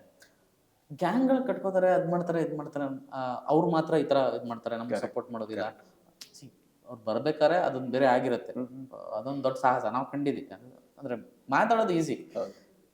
ಈ ಯಾವಾಗ್ಲೂ ಅಂತಾರಲ್ಲ, ಈ ಗ್ರೂಪಿಸಮ್ ಅನ್ನೋದು ಅಥವಾ ಇದರಿಂದಾನೇ ಇವ್ರು ಮಾತ್ರನೇ ಆ ಒಂದು ಇದು ಕೊಡ್ತಾರೆ, ಬೇರೆಯವ್ರಿಗೆ ಯಾರು ಆಗಲ್ಲ ಅನ್ನೋದು, ಆ ಮಿಂಗಲ್ನೆಸ್ ಆಗೋದೇ ಇಲ್ಲ ಅನ್ನೋದು, ಇದ್ರ ಬಗ್ಗೆ ನಿಮ್ಮ ಅಭಿಪ್ರಾಯ ಏನು ಸರ್? ನಾನೊಂದು ಸಿಂಪಲ್ ಕ್ವಶನ್ ಕೇಳ್ಬೇಕು. ನಮ್ದೊಂದು ಗ್ಯಾಂಗ್ ಇದೆ ಅಂತ ಅನ್ಕೊಳ್ಳೋಣ, ಬಿಟ್ಟು ಯಾವ ಗ್ಯಾಂಗ್ ಇದೆ? ಯಾವ ಗ್ಯಾಂಗೂ ಇಲ್ಲ. ಯಾಕಿಲ್ಲ? ಯಾಕಂದ್ರೆ ಯಾರು ಇನ್ನೊಬ್ಬರ ಜೊತೆ ಸೇರ್ತಾ ಇಲ್ಲ. ಅದು ತಪ್ಪಾ, ಇದು ತಪ್ಪಾ? ಒಬ್ಬೊಬ್ನೇ ಇರೋದು ತಪ್ಪಲ್ವಾ? ನೀವ್ ಯಾಕೆ ಕೊಲಾಬ್ರೇಟ್ ಆಗ್ತಿಲ್ಲ ಅಂತ ಜನ ಅವ್ರ ಹತ್ರ ಕೇಳ್ಬೇಕು. ನೀನ್ ಯಾಕರು ಒಬ್ಬೊಬ್ನೇ ಇದೆಯಾ? ಹೋಗು, ಯಾರ ಜೊತೆ ಆದ್ರೂ ಕೆಲಸ ಮಾಡು, ಯಾರೋ ಒಬ್ಬ ಇನ್ನೊಂದು ಸಿನಿಮಾದವನಿಗೆ ಹೆಲ್ಪ್ ಮಾಡು. ನೀನ್ ಮಾಡಲ್ಲ ಅಂತ ಇನ್ನೊಬ್ರು ಮಾಡ್ತಿರೋರು ತಪ್ಪು ಅಂತ ಕಾಣಿಸುತ್ತೆ. ಅದು ಹೆಂಗೆ ಅಂದ್ರೆ, ಏನಾಗಿದೆ ಅಂದ್ರೆ ಈಗ ನಾನು ಬೇರೆ ಬೇರೆ ನಿರ್ದೇಶಕರ ಜೊತೆ ಕೆಲಸ ಮಾಡಿದ್ದೀನಿ. ನಾನು ಬೇರೆ ಬೇರೆ ರೈಟರ್ಗಳ ಜೊತೆನೂ ಕೆಲಸ ಮಾಡಿದ್ದೀನಿ. ನಾನೀಗ ಮಾಯಾ ಬಜಾರ್ ಅನ್ನುವಂಥ ಸಿನಿಮಾಗೂ ಸ್ವಲ್ಪ ಬರ್ದಿದ್ದೀನಿ. 777 ಚಾರ್ಲಿಗೂ ಬರ್ದಿದ್ದೀನಿ, ಕಿರಣ್ ರಾಜ್ಗೆ ಬರ್ದಿದ್ದೀನಿ, ನಾನು ರಕ್ಷಿತ್ ಶೆಟ್ಟಿಗೆ ಬರ್ದಿದ್ದಲ್ಲ. ಬಟ್ ರಕ್ಷಿತ್ ಶೆಟ್ಟಿ ಅದ್ರ ಪ್ರೊಡ್ಯೂಸರು. ಬಟ್ ನಾನು ರಕ್ಷಿತ್ ಶೆಟ್ಟಿ ಕರೆದ್ರು ಅಂತ ನಿಜವಾಗ್ಲೂ ಆ ಸಿನಿಮಾ ಬರ್ದಿದ್ದಲ್ಲ. ಸೊ ಶೆಟ್ಟಿ ಸರ್ನೇಮ್ ಇತ್ತು ಅಂತಲ್ಲ. ಕಿರಣ್ ರಾಜು ನನಗೆ ಫ್ರೆಂಡ್. ಬಟ್ ಕಿರಣ್ ರಾಜು ಹೆಸರು ಯಾಕೆ ಹೇಳಲ್ಲ ಅಂದ್ರೆ ಅದರಿಂದ ಗಾಸಿಪ್ ಆಗಲ್ಲ, ಅದರಿಂದ ಏನು ಆಗಲ್ಲ, ಗಾಸಿಪ್ ಏನು ಆಗಲ್ಲ. ಅದೇ ರೀತಿ ನಾನು ಪೆದ್ರೋ ಸಿನಿಮಾಗೆ ಹೋದೆ. ನಟೇಶ್ ಹೆಗಡೆ, ಅದು ಹೆಗಡೆ ಅವನು ಉತ್ತರ ಕನ್ನಡದವನು. ಆದ್ರೆ ಆ ವಿಷಯ ಯಾರು ಎತ್ತಲ್ಲ. ಯಾಕೆ ಎತ್ತಲ್ಲ ಅಂದ್ರೆ ಅದನ್ನ ತೆಗೆದ್ರೆ ಆ ತರ ಕಾಣಿಸಲ್ಲ. ನೀವು ಒಬ್ಬ ಮನುಷ್ಯ ಒಂದು ರೋಡಲ್ಲಿ ನಡ್ಕೊಂಡು ಹೋಗ್ತಾ ಇರ್ತಾನೆ, ಆ ರೋಡ್ ಆದ್ಮೇಲೆ ಅವ್ನು 200 ರೋಡ್ ತಿರುಗ್ತಾನೆ. ಬಟ್ ನೀವೇನ್ ಹೇಳೋದಂದ್ರೆ ಅಲ್ಲೊಂದು ಲೇಡೀಸ್ ಹಾಸ್ಟೆಲ್ ಇದೆ, ಅದಕ್ಕೆ ಅವ್ನು ಆ ರೋಡಲ್ಲೇ ಹೋಗ್ತಾನೆ ಅಂತ. ಆ 200 ರೋಡಲ್ಲಿ ತಿರ್ಗಾಡೋದನ್ನ ನೋಡಲ್ಲ ನೀವು. ಯಾಕೆ ನೋಡಲ್ಲ ಅಂದ್ರೆ ನಿಮ್ಮ ಕುರುಡಿಂದಾಗಿ ನಿಮ್ಗೆ ಆ ರೀತಿ ಕಾಣಿಸ್ಬೇಕು ಅವರು. ಅದರಿಂದಾಗಿ ಬಿಟ್ರೆ ನಾನು ಬೇರೆ ಎಲ್ಲರ ಜೊತೆ ಕೆಲಸ ಮಾಡಿದ್ದೀನಿ. ನಾನು ಲಿಸ್ಟ್ ನನಗೆ ಒಂದು ಅಲ್ಲ, ಅದು ಕುತೂಹಲ ಇದು. ಬಿಟ್ರೂ ಕೂಡ ಅಂದ್ರೆ ಈ ನಿಮ್ಮೆಲ್ಲರ ಮಧ್ಯೆ ಈ ಚರ್ಚೆ ಆಗಿದ್ಯಾ? ಅಂದ್ರೆ ನಾವು ಅದನ್ನ ಮೈಂಡು ಮಾಡಲ್ಲ, ಯಾವತ್ತು ಮೈಂಡೇ ಮಾಡಲ್ಲ, okay. ಅದನ್ನ ಯೋಚನೆನೂ ಮಾಡಲ್ಲ. ಯಾಕಂದ್ರೆ ಇದ್ರೆ ನಾವು ಮಾಡ್ತಿದ್ವಿ. ಈಗ ನನ್ನ ಜೊತೆ ಎಷ್ಟು ಕೊಲಾಬ್ರೇಟ್ ಮಾಡಿದಾರೋ ರಕ್ಷಿತ್ ಗೊತ್ತಿಲ್ಲ, ಹೇಮಂತ್ ರಾವ್ ಜೊತೆ ಅದಕ್ಕಿಂತ ಡಬಲ್ ಮಾಡಿದ್ದಾರೆ. ಆದ್ರೆ ಅದನ್ನ ಹೇಳಲ್ಲ. ಯಾಕೆ ಹೇಳಲ್ಲ? ಅವ್ರು ಯಾವಾಗ, ಹೇಮಂತ್ ಶೆಟ್ಟಿ ಯಾವಾಗಾದ್ರು ನಂಗೆ ಗೊತ್ತಿಲ್ಲ ಅಲ್ವಾ? ಅವ್ರ ಜೊತೆ 3 ಸಿನಿಮಾ ಮಾಡ್ದಂಗಾಯ್ತು. ಗೋಧಿ ಬಣ್ಣ ಸಾಧಾರಣ ಮೈಕಟ್ಟು, ಸಪ್ತಸಾಗರ 1, 2. ಅವ್ರು ಯಾವ ಶೆಟ್ಟಿ ಆದ್ರು ಇಲ್ಲ. ಅವ್ರು ಏನ್ ಮಾಡ್ತಾ ಇರೋದು ರಕ್ಷಿತ್, ಅವರ ಟೀಮಲ್ಲಿರೋ ಯಾವ ಡೈರೆಕ್ಟರ್ ಶೆಟ್ಟಿ ಯೋಚನೆ ಮಾಡಿ. ಈಗ ರಿಲೀಸ್ ಆಯ್ತಲ್ಲ ಈಗ ಬ್ಯಾಚಲರ್ ಪಾರ್ಟಿನ, ಇಬ್ಬನಿ ತಬ್ಬಿದ ಇಡಿಯಲ್ಲಿ, ಅದ್ರಲ್ಲಿರುವಂತ ಹೀರೋಗಳು ಯಾರೆಲ್ಲ ಶೆಟ್ರುಗಳು? ವಿಹಾನ, ಇಬ್ಬನಿ ತಬ್ಬಿದ ಇಡಿಯಲ್ಲಿ ವಿಹಾನ್ ಶೆಟ್ಟಿನ, ಇನ್ನೊಬ್ರು ಹೀರೋಯಿನ್ ಇದಾರಲ್ಲ ಅವ್ರ ಶೆಟ್ರಿನ. ಅದು ಬರಲ್ಲ ತಲೆಗೆ. ಮತ್ತೆ ಯಾರೋ ಒಬ್ಬ ಅವನ್ ಜಾತಿಗೋಸ್ಕರ ಇದನ್ನ ಮಾಡ್ತಾ ಇದ್ದಾನೆ ಅಂತ ಇನ್ನೊಬ್ಬನ್ನ ಅನ್ಕೊಳ್ಳೋದಿದೆಯಲ್ವಾ, ಅದು ತುಂಬಾ ಕ್ರೂರ, ಅಂದ್ರೆ ತುಂಬಾ ಕ್ರೌರ್ಯ, ಅದು ತುಂಬಾ ತಪ್ಪದು. ಅದು ಯಾಕೆ ಅಂತ ಗೊತ್ತಿಲ್ಲ. ಮೇ ಬಿ ನಾವು 3 ಜನ ಕೂಡ ಸಿನಿಮಾದ ಹುಚ್ಚರು. ಈಗ ಎಕ್ಸಾಂಪಲ್, ರಿಷಬ್ ಅವರು ನನಗೆ ಫೋನ್ ಮಾಡಿ ಕಾಂತಾರದ ಒಂದು ಕ್ಲೈಮ್ಯಾಕ್ಸ್ ಅಲ್ಲಿ ಒಂದು ನೇಮದ ಒಂದು ಸೀಕ್ವೆನ್ಸ್ ಇದೆ, ನನಗೆ ಸ್ವಲ್ಪ ಹೆಲ್ಪ್ ಮಾಡ್ತೀರಾ ಅಂತ ಕೇಳಿದಾಗ ನನಗೇನ್ ಸಿಗುತ್ತೆ ಅಂತ ಹೋಗುವಂತ ಸ್ಥಿತಿಲಿ ನಾವಿದ್ದೀವಿ. ಅದೇ ಗರುಡ ಗಮನಕ್ಕೆ ಆಕ್ಟ್ ಮಾಡ್ತಾರೆ ಶೆಟ್ರೆ ಅಂತ ಕೇಳಿದಾಗ, ಅವ್ರ ಸ್ಕ್ರಿಪ್ಟ್ ಕೇಳಿದ್ಮೇಲೆ ನನಗೇನ್ ಸಿಗುತ್ತೆ ಅಂತ ಕೇಳದೆ ಬರುವಂತ ಸ್ಥಿತಿಲಿ ಅವ್ರಿದ್ದಾರೆ. ನೀವ್ ಯಾರಿದ್ದೀರಾ? ಅಥವಾ ಇದ್ರೆ ನೀವು ಲಾಸ್ಟ್ ಟೈಮ್ ಹೋಗಿ ಯಾರಿಗೆ ಹೆಲ್ಪ್ ಮಾಡಿದ್ದೀರಾ? ಯಾವ ಸೆಟ್ಟಲ್ಲಿ ಹೋಗಿ ದುಡ್ಡಿಲ್ಲದೆ ದುಡ್ದಿದ್ದೀರಾ? ಇದನ್ನ ನಾವು ಮಾಡ್ತೀವಿ ಅನ್ನೋ ಕಾರಣಕ್ಕೆ ನಾವು ಜೊತೆಲಿ ಇದೀವಿ ಅಂತ ಕಾಣಿಸುತ್ತೆ. ಬಟ್ ಆದ್ರೆ ನಾನು ಇದನ್ನ ಅವ್ರ ಜೊತೆ ಮಾತ್ರ ಅಲ್ಲ, ನಾನು ಫಸ್ಟ್ ಮಾಡಿದ್ದೆ ಇದನ್ನ ನನ್ನ ಪ್ರೊಡ್ಯೂಸರ್ ಜೊತೆ, ಸುಹಾನ್ ಪ್ರಸಾದ್ ಜೊತೆ, ಒಂದು ಮೊಟ್ಟೆ ಕತೆ. ಇವತ್ತು ಜೊತೆಗಿದ್ದೀವಿ ನಾವು. ಬಟ್ ನನ್ನನ್ನು ಯಾರು ಸುಹಾನ್ ಪ್ರಸಾದ್ ಗ್ಯಾಂಗ್ ಅಂತ ಕರೆಯಲ್ಲ. ಮಿಥಿಲೇಶ್ ಅನ್ನೋ ಅಂತ ಅವನು ಬೆಂಗಳೂರಲ್ಲಿರುವಂತ ಮಲಯಾಳಿ. ಅವನು ಈ ಸಿನಿಮಾದ ರೂಪಾಂತರದ ಡೈರೆಕ್ಟರ್. ಅವನಿಗೆ ನಾನು, ಪ್ರವೀಣು, ಮಿಥುನ್, ಸುಹಾನ್ ಎಲ್ಲಾ ಜೊತೆ ನಿಂತು ಈ ಸಿನಿಮಾ ಮಾಡೋದಕ್ಕೆ ಹೆಲ್ಪ್ ಮಾಡಿದೀವಿ. ಅವನು ಯಾವ ಶೆಟ್ಟಿ? ಅದು ತುಂಬಾ ತುಂಬಾ ಈಗ ಸಿಲ್ಲಿ ಆಗೋಗಿದೆ. ಬಟ್ ತಮಾಷೆ ಗೊತ್ತಾ, ಆಡಿಯನ್ಸ್ ಯಾರು ಈ ಮಾತನ್ನ ಹೇಳಲ್ಲ. ಆಡಿಯನ್ಸ್ ಯಾರು ನನಗೆ ಇಲ್ಲಿ ತನಕ ಅದನ್ನ ಕಂಪ್ಲೇಂಟ್ ತರ ಹೇಳಿದ್ ಯಾರು ನನ್ ಕೇಳ್ಪಟ್ಟಿಲ್ಲ. ಬಟ್ ಸಿನಿಮಾ ಇಂಡಸ್ಟ್ರಿ ಅವ್ರು ಹೇಳ್ಕೊಂಡ್ರೆ ಕೆಲವು 4 ಜನ, ದೇರ್ ಇಸ್ ನೋ ಪ್ರಾಬ್ಲಮ್. ಇದು ನನಗೆ ತುಂಬಾ ದಿನದಿಂದ ಆಯ್ತು ನಿಮ್ಮ ಹತ್ರ ಮಾತಾಡಕ್ಕೆ ಸಾಧ್ಯ ಆಯ್ತು. ಅದನ್ನ ಎಲ್ಲರೂ ಅದು ಮಾತಾಡೋರು, ಅಂದ್ರೆ ಈ ಶೆಟ್ಟಿ ಗ್ಯಾಂಗ್ ಇದೊಂದು ಗ್ಯಾಂಗ್ ಕಟ್ಕೊಂಡಿದ್ದಾರೆ, ಅದು ಯಾವಾಗಲೂ ಕೇಳ್ತಾ ಇದ್ನಲ್ಲ, ಅದಕ್ಕಾಗಿ ಇದು ಬೇಕಿತ್ತು, ಮಾತಾಡಬೇಕಿತ್ತು. ಒಂದು ಅಂದ್ರೆ ಇಷ್ಟು ತುಂಬ ಸಿನಿಮಾ ಪ್ರೀತಿ ಇಷ್ಟೆಲ್ಲ ಮಾಡಿದ್ರೆ ಪ್ರೊಡಕ್ಷನ್ ಅಂತ ಬಂದಾಗ ಅಥವಾ ನೀವೇ ಸೇರ್ಕೊಳ್ಳೋಂಥದ್ದು, ಅದು ಹೇಗೆ ವರ್ಕ್ ಆಗ್ತಿದೆ? ನಿಮ್ಗೆ ವರ್ಕ್ ಆಗ್ತಿದ್ಯಾ? ಎಕನಾಮಿಕಲಿ ನಾನು ಅದೇ ಯೋಚನೆ ಮಾಡೋದು. ನಾನು ನನ್ನ ಲೈಫಿನ ಫಸ್ಟ್ ಸಂಬಳ ಡಿಗ್ರಿ ಆದ್ಮೇಲೆ 3,500 ರೂಪಾಯಿ. ನನ್ನ ಮನೆ ನಡೆಯೋದಕ್ಕೆ, ಬದುಕು ನಡೆಯೋದಕ್ಕೆ ಎಷ್ಟು ಬೇಕೋ ಅಷ್ಟು ಸಾಕು ನನಗೆ ಸಿನಿಮಾದಿಂದ. ಸೊ ಕೆಲವು ಸಲ ನಾನು ಕೆಲವಾರು ಸಿನಿಮಾಗಳಲ್ಲಿ ಈ ತರದ ವಿಷಯಗಳನ್ನ ನಾನು ಸಣ್ಣ ಪುಟ್ಟ ಅಡ್ಜಸ್ಟ್ಮೆಂಟ್ ಮಾಡ್ಕೊಳ್ಳೋದಕ್ಕೆ ರೆಡಿ ಇರ್ತೀನಿ. ಕೆಲವಾರು ಸಿನಿಮಾದಲ್ಲಿ ನನಗೆ ಸಂಬಳನೂ ಸಿಗುತ್ತೆ ತುಂಬಾ ಚೆನ್ನಾಗಿರೋದು, ಜೊತೆಗೆ ಒಳ್ಳೆ ಸಿನಿಮಾನೂ ಸಿಗುತ್ತೆ, ಆಗ ಅದನ್ನು ಮಾಡ್ತೀನಿ. ಕೆಲವು ಸಿನಿಮಾ ನೋಡಿದ ತಕ್ಷಣ ಗೊತ್ತಾಗುತ್ತೆ ಇಲ್ಲಿ ನಮಗೆ 1 ರೂಪಾಯಿ ಹುಟ್ಟಲ್ಲ, ಬಟ್ ಈ ಸಿನಿಮಾ ನಾವು ಮಾಡ್ಬೇಕಾದ್ರೆ ನಮಗೆ ಇದನ್ನ ಮಾಡಿದ್ರೆ ಮಾತ್ರ ನಾವು ಬದುಕ್ತೀವಿ, ಇದಕ್ಕೋಸ್ಕರ ನಾವು ಬಂದಿತ್ತು. ಹಾಗಾಗಿ ಅದನ್ನ ಮಾಡ್ಬೇಕಾದ್ರೆ ನಮ್ಗೆ ಆ ಪ್ರೊಡಕ್ಷನ್, ಎಕನಾಮಿಕ್ ವ್ಯಾಲ್ಯೂ ನಮಗೇನ್ ಸಿಗುತ್ತೆ, ಇದರಿಂದ ಏನ್ ಸಿಗುತ್ತೆ ಅಂತ ಕೇಳಿದ್ರೆ ಏನೂ ಸಿಗಲ್ಲ, ಏನೇನೂ ಸಿಗಲ್ಲ. ಬಟ್ ಅದು ಅಗತ್ಯ ಇಲ್ಲ ಅಂತ ಅನ್ಸುತ್ತೆ. ಅಂದ ಈ ರೂಪಾಂತರ ಸಿನಿಮಾ ಇನ್ನೊಂದು ವಿಷಯಕ್ಕೆ ಬಂತಂದ್ರೆ ಮ್ಯೂಸಿಕ್. ಮಿಥುನ್ ಅಂದರೆ ನಿಮ್ದೊಂದು ಅದು ಹೆಂಗೆ ಒಂದು ಬಾಂಡ್ ಎಲ್ಲರಿಗೂ ಅದೊಂದು ಕಾಂಬಿನೇಷನ್ ಜೆಲ್ಲಾಗುತ್ತೆ. ಸೊ ಆ ಸಾಹಿತ್ಯ ಮತ್ತು ಆ ಒಂದು ಕಥೆನ ನರೇಟ್ ಮಾಡುವಂಥ ಇದಕ್ಕೇ ಬೇರೆದೇ ಒಂದು ಶೈಲಿ ನಿಮ್ಮ ಒಂದು ಟೀಮಲ್ಲಿ ಅದು ಶುರುವಾಗಿದೆ. ಅಂದರೆ ಪ್ರತಿ ಸಿನಿಮಾದಿಂದ ಸಿನಿಮಾಗೆ ನೋಡೋ ಥರದ್ದು. ಈ ಒಂದು ಸಿನಿಮಾದಲ್ಲಿ ಚೈತ್ರ ಹಾಡಿರೋ ಹಾಡು ಅದು ಕಿತ್ತಾಳೆ. ಅಂದರೆ ಅದೊಂದು ಬೇರೆದೇ ಜಾಡಿಗೆ ಬೇರೆದೇ ಲೋಕಕ್ಕೆ ಕರ್ಕೊಂಡು ಹೋಗುವಂಥ ಒಂದು ಇದು. ಅಂದರೆ ಅದು ಕಮರ್ಷಿಯಲ್ ಆರ್ಟು ಅಂತ ನಾನು ಚರ್ಚೆ ಮಾಡ್ತಿಲ್ಲ. ಅಂದರೆ ಇದು ಬೇಕಾಗಿರೋದು ಕತೆಗೆ, ಇದು ಬೇಕಾಗಿರೋದು ಸಿನಿಮಾಗೆ ಅಂತ ಅನ್ಸುತ್ತೆ. ಅಂದರೆ ಈ ಥರದ ವಿಷಯ ನೋಡಿದಾಗ ಅವ್ರು ಥಿಯೇಟ್ರಿಗೆ ಬಂದು ಕೂತ್ಕೋಬೇಕು ಅನ್ನೋದೊಂದು ಇರುತ್ತಲ್ಲ. ಸೊ ಈ ಥರದ ಕಂಟೆಂಟ್ನ ಕೊಟ್ಟು ಥಿಯೇಟ್ರಿಗೆ ಬನ್ನಿ ಅಂತ ಕರೆಯೋದಿದೆಯಲ್ಲ, ಈ ಪ್ರಾಸೆಸ್ಸಲ್ಲಿ ನಿಮಗೆ ಅನ್ಸಿದ್ದು ಹೆಂಗೆ ಸರ್? ಅಂದರೆ ಓಕೆ ಇದನ್ನ ತೋರಿಸಿದ್ರೆ ಜನ ಬರ್ತಾರೆ, ಈ ಥರದ್ದು ಬಿಟ್ಟರೆ ಬರ್ತಾರೆ, ಇದು ಬರಲ್ಲ, ಆ ಥರದ್ದು ಯಾವುದೋ ನಿಮಗೆ ಗೊಂದಲ ಇಲ್ಲ? ಆ ಥರದ್ದು ಗೊಂದಲಗಳು ನಾವು ಯಾವ ಸಿನಿಮಾ ಮಾಡಿದೀವಿ ಆ ಸಿನಿಮಾನೇ ಮಾರ್ಕೆಟ್ ಮಾಡಬೇಕು, ಅದನ್ನೇ ಮಾರ್ಕೆಟ್ ಮಾಡಬೇಕಾಗುತ್ತೆ. ಈಗ ಈ ಸಿನಿಮಾ ಮಾಡಬೇಕಾದ್ರೆ ಇದರ ಟ್ರೈಲರ್, ಓಕೆ ಈ ಟ್ರೈಲರಲ್ಲಿ ಈ ಥರ ಇದೆ, ಇದರ ಹಾಡು ಈ ಥರ ಇದೆ, ಒಂದು ಪೆಪಿ ನಂಬರ್ ಹಾಕೋಣ ಜನ ಓಡ್ ಬರ್ತಾರೆ. ಅಂದರೆ ಸಿನಿಮಾ ಆ ಥರದ್ದಲ್ಲ, ಸಿನಿಮಾ ಬೇರೆ ಥರದ್ದು. ಸೊ ಈಗ ಎಕ್ಸಾಂಪಲ್ ಯಾವುದೋ ಒಂದು ಲವ್ ಸ್ಟೋರಿ ಮಾಡ್ತಾ ಇದ್ದೀನಿ ಅಂದರೆ ಆಗ ಆ ಥರದ್ದೆಲ್ಲ ಟೆಕ್ನಿಕ್ಗಳನ್ನು ಯೂಸ್ ಮಾಡ್ಕೋಬೋದು. ಇದು ಆ ಥರದ್ದಲ್ಲ, ಇದು it's a very serious deep cinema. So ಇದನ್ನು ಮಾಡಬೇಕಾದ್ರೆ ಫಸ್ಟ್ ಬಿಡೋ ಅಂಥ ಹಾಡಲ್ಲಿ ಆ ಡೆಪ್ತ್ ಇರಬೇಕು, ಜೊತೆಗೆ ಅವ್ರಿಗೆ ನೆನ್ಪಿಡೋ ಅಂಥ ಹಾಡಾಗಬೇಕು. ಕಿತ್ತಾಳೆ ಹಣ್ಣು ಅನ್ನುವಂಥ ಹಾಡು ಅದು ಕೇಳಬೇಕಾದ್ರೆ ಒಂದು ಸಿಂಪಲ್ ಒಂದು ಆಡು ಭಾಷೆಯಲ್ಲಿ ಬರೆದಿರುವಂಥ ಸಾಹಿತ್ಯ ಅಂತ ಆದರೂ ಕೂಡ ಅದರಲ್ಲಿ ನಾವು ಏನು ಹೇಳೋದಕ್ಕೆ ಪ್ರಯತ್ನ ಪಟ್ಟಿದ್ದೀವಿ ಅಂದರೆ ಪ್ರತಿ ಸಿಟಿ ಕಟ್ಟೋದಕ್ಕೊಬ್ಬ ಬೇಕಾಗುತ್ತೆ. ಯಾರೋ ಒಬ್ಬ ಜಾರ್ಖಂಡ್ನವನು, ಯಾರೋ ಒಬ್ಬ ಎಲ್ಲೋ ದೊಡ್ಡಬಳ್ಳಾಪುರದ ಒಬ್ಬನು ಮೇಸ್ತ್ರಿ ಬಂದು ಎಲ್ಲೋ ಒಂದು ಕಡೆ ಒಂದು ದೊಡ್ಡ ಅಪಾರ್ಟ್ಮೆಂಟ್ ಕಟ್ತಾನೆ, ಸ್ವಿಮ್ಮಿಂಗ್ ಪೂಲ್ ಕಟ್ತಾನೆ, ಅದು ಇದು ಮಾಡ್ತಾನೆ. ಅದು ಯಾವಾಗ ಕಟ್ಟಿ ಟೇಪ್ ಇನಾಗ್ರೇಷನ್ ಆಗುತ್ತೋ ಅದಾದ್ಮೇಲೆ ಅವನಿಗೆ ಅದ್ರ ಒಳಗೆ ಹೋಗಾಗಿಲ್ಲ, ಪರ್ಮಿಷನ್ ಇಲ್ಲ ಅವನಿಗೆ. ಒಳಗೆ ಹೋಗೋ ಮುಂಚೆ ಸೆಕ್ಯೂರಿಟಿ ನೀನು ಯಾರು ಅಂತ ಕೇಳ್ತಾನೆ. ಯಾವುದೋ ಒಂದು ದೊಡ್ಡ ಹಾಸ್ಪಿಟಲ್, ಆ ಹಾಸ್ಪಿಟಲ್ಲಿ ಒಂದು ಕ್ಲೀನಿಂಗ್ ಕೆಲಸ ಮಾಡ್ತಾ ಇರ್ತಾರೆ ಒಬ್ರು ಲೇಡಿ, ಅವ್ರ ತಾಯಿಗೆ ಹುಷಾರಿಲ್ಲ, ಬಟ್ ಅವ್ರಿಗೆ ಅಲ್ಲಿಗೆ ಅಡ್ಮಿಟ್ ಮಾಡೋಕ್ಕಾಗಲ್ಲ, ಯಾಕಂದ್ರೆ ದೊಡ್ಡ ಹಾಸ್ಪಿಟಲ್, ಅವ್ರ ಹತ್ರ ಅಷ್ಟು ದುಡ್ಡಿಲ್ಲ. ಇದು ಆ್ಯಕ್ಚುಲಿ ವಿಪರ್ಯಾಸ ಕೂಡ. ಬಟ್ ಪರವಾಗಿಲ್ಲ, ಅವ್ರಿಗೆ ಅದು ಬೇಕು ಅಂತಿಲ್ಲ, ಬಟ್ ಬೇರೆ ಆದರೂ ಬೇಕಲ್ವಾ ಅನ್ನೋದನ್ನ ಹೇಗೆ ಕೇಳ್ತೀರ? ಕಿತ್ತಾಳೆ ತೋಟದ ಕೆಲಸದ ಹುಡುಗಿಯ ಕನಸಂತೆ ಒಂದು ಕಿತ್ತಾಳೆ ಹಣ್ಣು, ಅಲ್ಲೇ ಕೆಲಸ ಮಾಡ್ತಿರೋಳು, ಬಟ್ ಅವಳ ಕನಸೇನು? ಅದೇ ಕಿತ್ತಾಳೆ ಹಣ್ಣು. ಬಟ್ ಅವಳಿಗೆ ಹೆಂಗೂ ಕೇಳಕ್ಕಾಗಲ್ಲ, ಮ್ಯಾಲಿರೋ ಆಸಾಮಿ ಕೊಯ್ದು ಕೊಡ ನೀನು, ಯಾಕಂತೆ ಅವನಿಗೇನು ಕಾಣದೇನು ಕಣ್ಣು.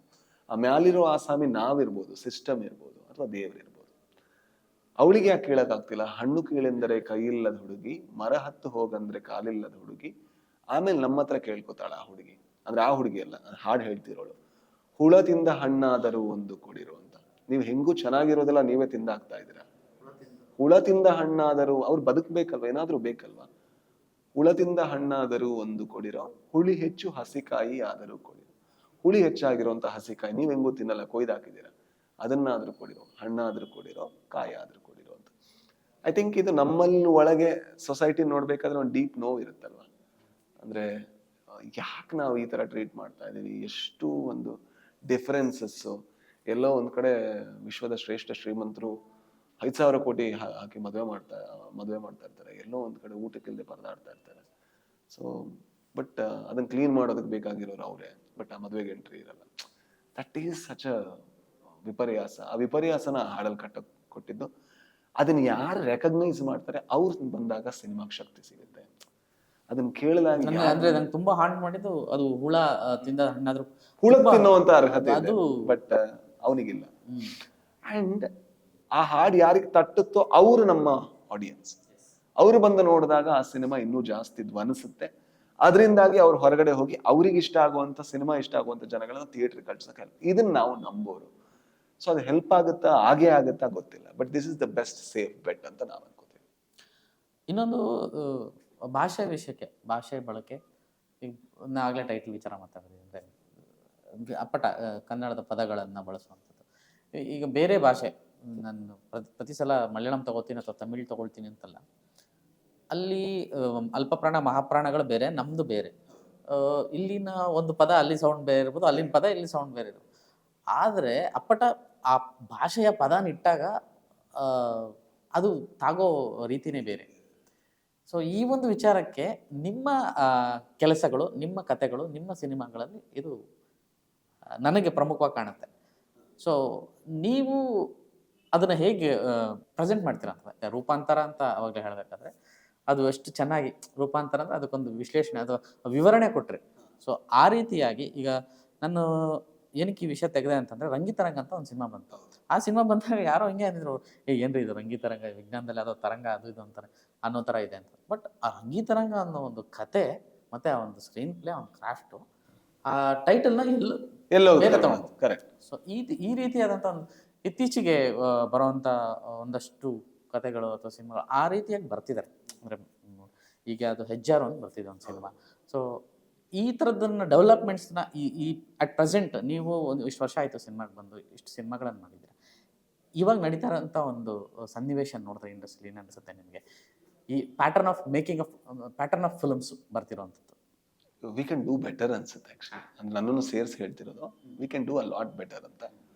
ನಾವು ತುಂಬ ಕೊಲಾಬ್ರೇಟಿವ್ ಎಫರ್ಟ್ ಮಾಡಬೇಕು ಅಂತ. ಅಂದರೆ ನಮ್ಮಲ್ಲಿ ಏನು ಮಿಸ್ ಆಗುತ್ತೆ ಅಂತ ಹೇಳ್ಬಿಡ್ತೀನಿ.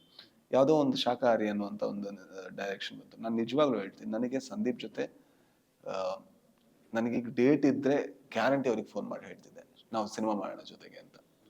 ನನಗೆ ಅನ್ಫಾರ್ಚುನೇಟ್ಲಿ ನನಗೆ ತಗೊಂಡಿರೋಂಥ ಸಿನಿಮಾಗಳೇ ನೆಕ್ಸ್ಟ್ 1.5-2 ವರ್ಷ ಬ್ಯುಸಿ ಆಗಿರೋ ಕಾರಣದಿಂದಾಗಿ ನಾನು ಅವ್ರಿಗೆ ಫೋನ್ ಮಾಡೋಕ್ಕೆ ಹೋಗಿಲ್ಲ. ಯಾಕೆ ಹಾಗೆ ಹೇಳ್ತಾ ಇದ್ದೀನಿ ಅಂದರೆ, ಅವ್ರು ಒಂದ್ಸಲ ಗೆಲ್ಲಕ್ಕೆ ಪ್ರಯತ್ನ ಪಟ್ಟಿದ್ದಾರೆ, ಜನ ಗುರುತಿಸಿದ್ದಾರೆ, ಬಟ್ ಆಗಿಲ್ಲ. ಈಗ ನಾವೆಲ್ಲ ಜೊತೆಗೂಡಿ ಕೆಲಸ ಮಾಡಿದ್ರೆ ಆಗ ಮುಂದಿನ ಸಿನಿಮಾಗೆ ಶಕ್ತಿ ಸಿಗುವಂಥ ಚಾನ್ಸ್ ಜಾಸ್ತಿ.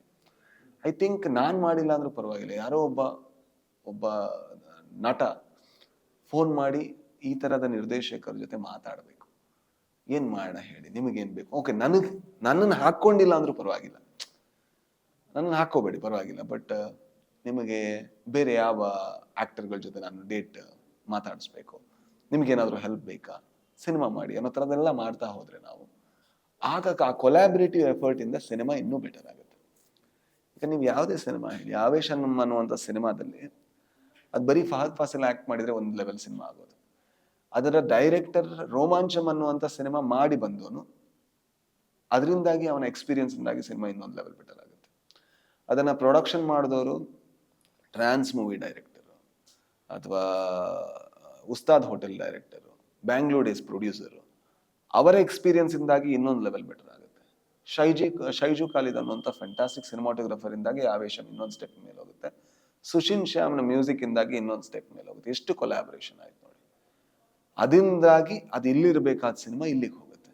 ನಮ್ಮಲ್ಲಿ ಅದು ಇಲ್ಲೇ ಉಳ್ಕೊಳ್ಳುತ್ತೆ. ಬಟ್ ನಾವು ಹೇಳಕ್ ಶುರು ಮಾಡ್ತೀವಿ, ಮಲಯಾಳಂ ಆದ್ರೆ ನೋಡ್ತೀರಾ, ಬೇರೆ ಲ್ಯಾಂಗ್ವೇಜ್ ಆದ್ರೆ ನೋಡಲ್ಲ ಅಂತ. ನಾವೆಲ್ಲರೂ ಸೇರ್ಕೊಂಡು ಇಲ್ಲಿ ಎತ್ತುವಂತ ಪ್ರಯತ್ನ ಮಾಡಿ. ನಮ್ಮಲ್ಲಿ ಯಾಕೆ ಹಾಗಾಗಲ್ಲ ಅನ್ಸ್ತದೆ ಅಂದ್ರೆ, ನಾವು ಕಾಂಪಿಟೇಟಿವ್ ತುಂಬಾ, ನಾವು ಸಣ್ಣ ಕೊಲಾಬರೇಷನ್ ಅಥವಾ ಈಗೋ ಅನ್ನೋದು ಕಂಡಿದ್ದೀರಾ ಅಥವಾ ಅಸೂಯನ?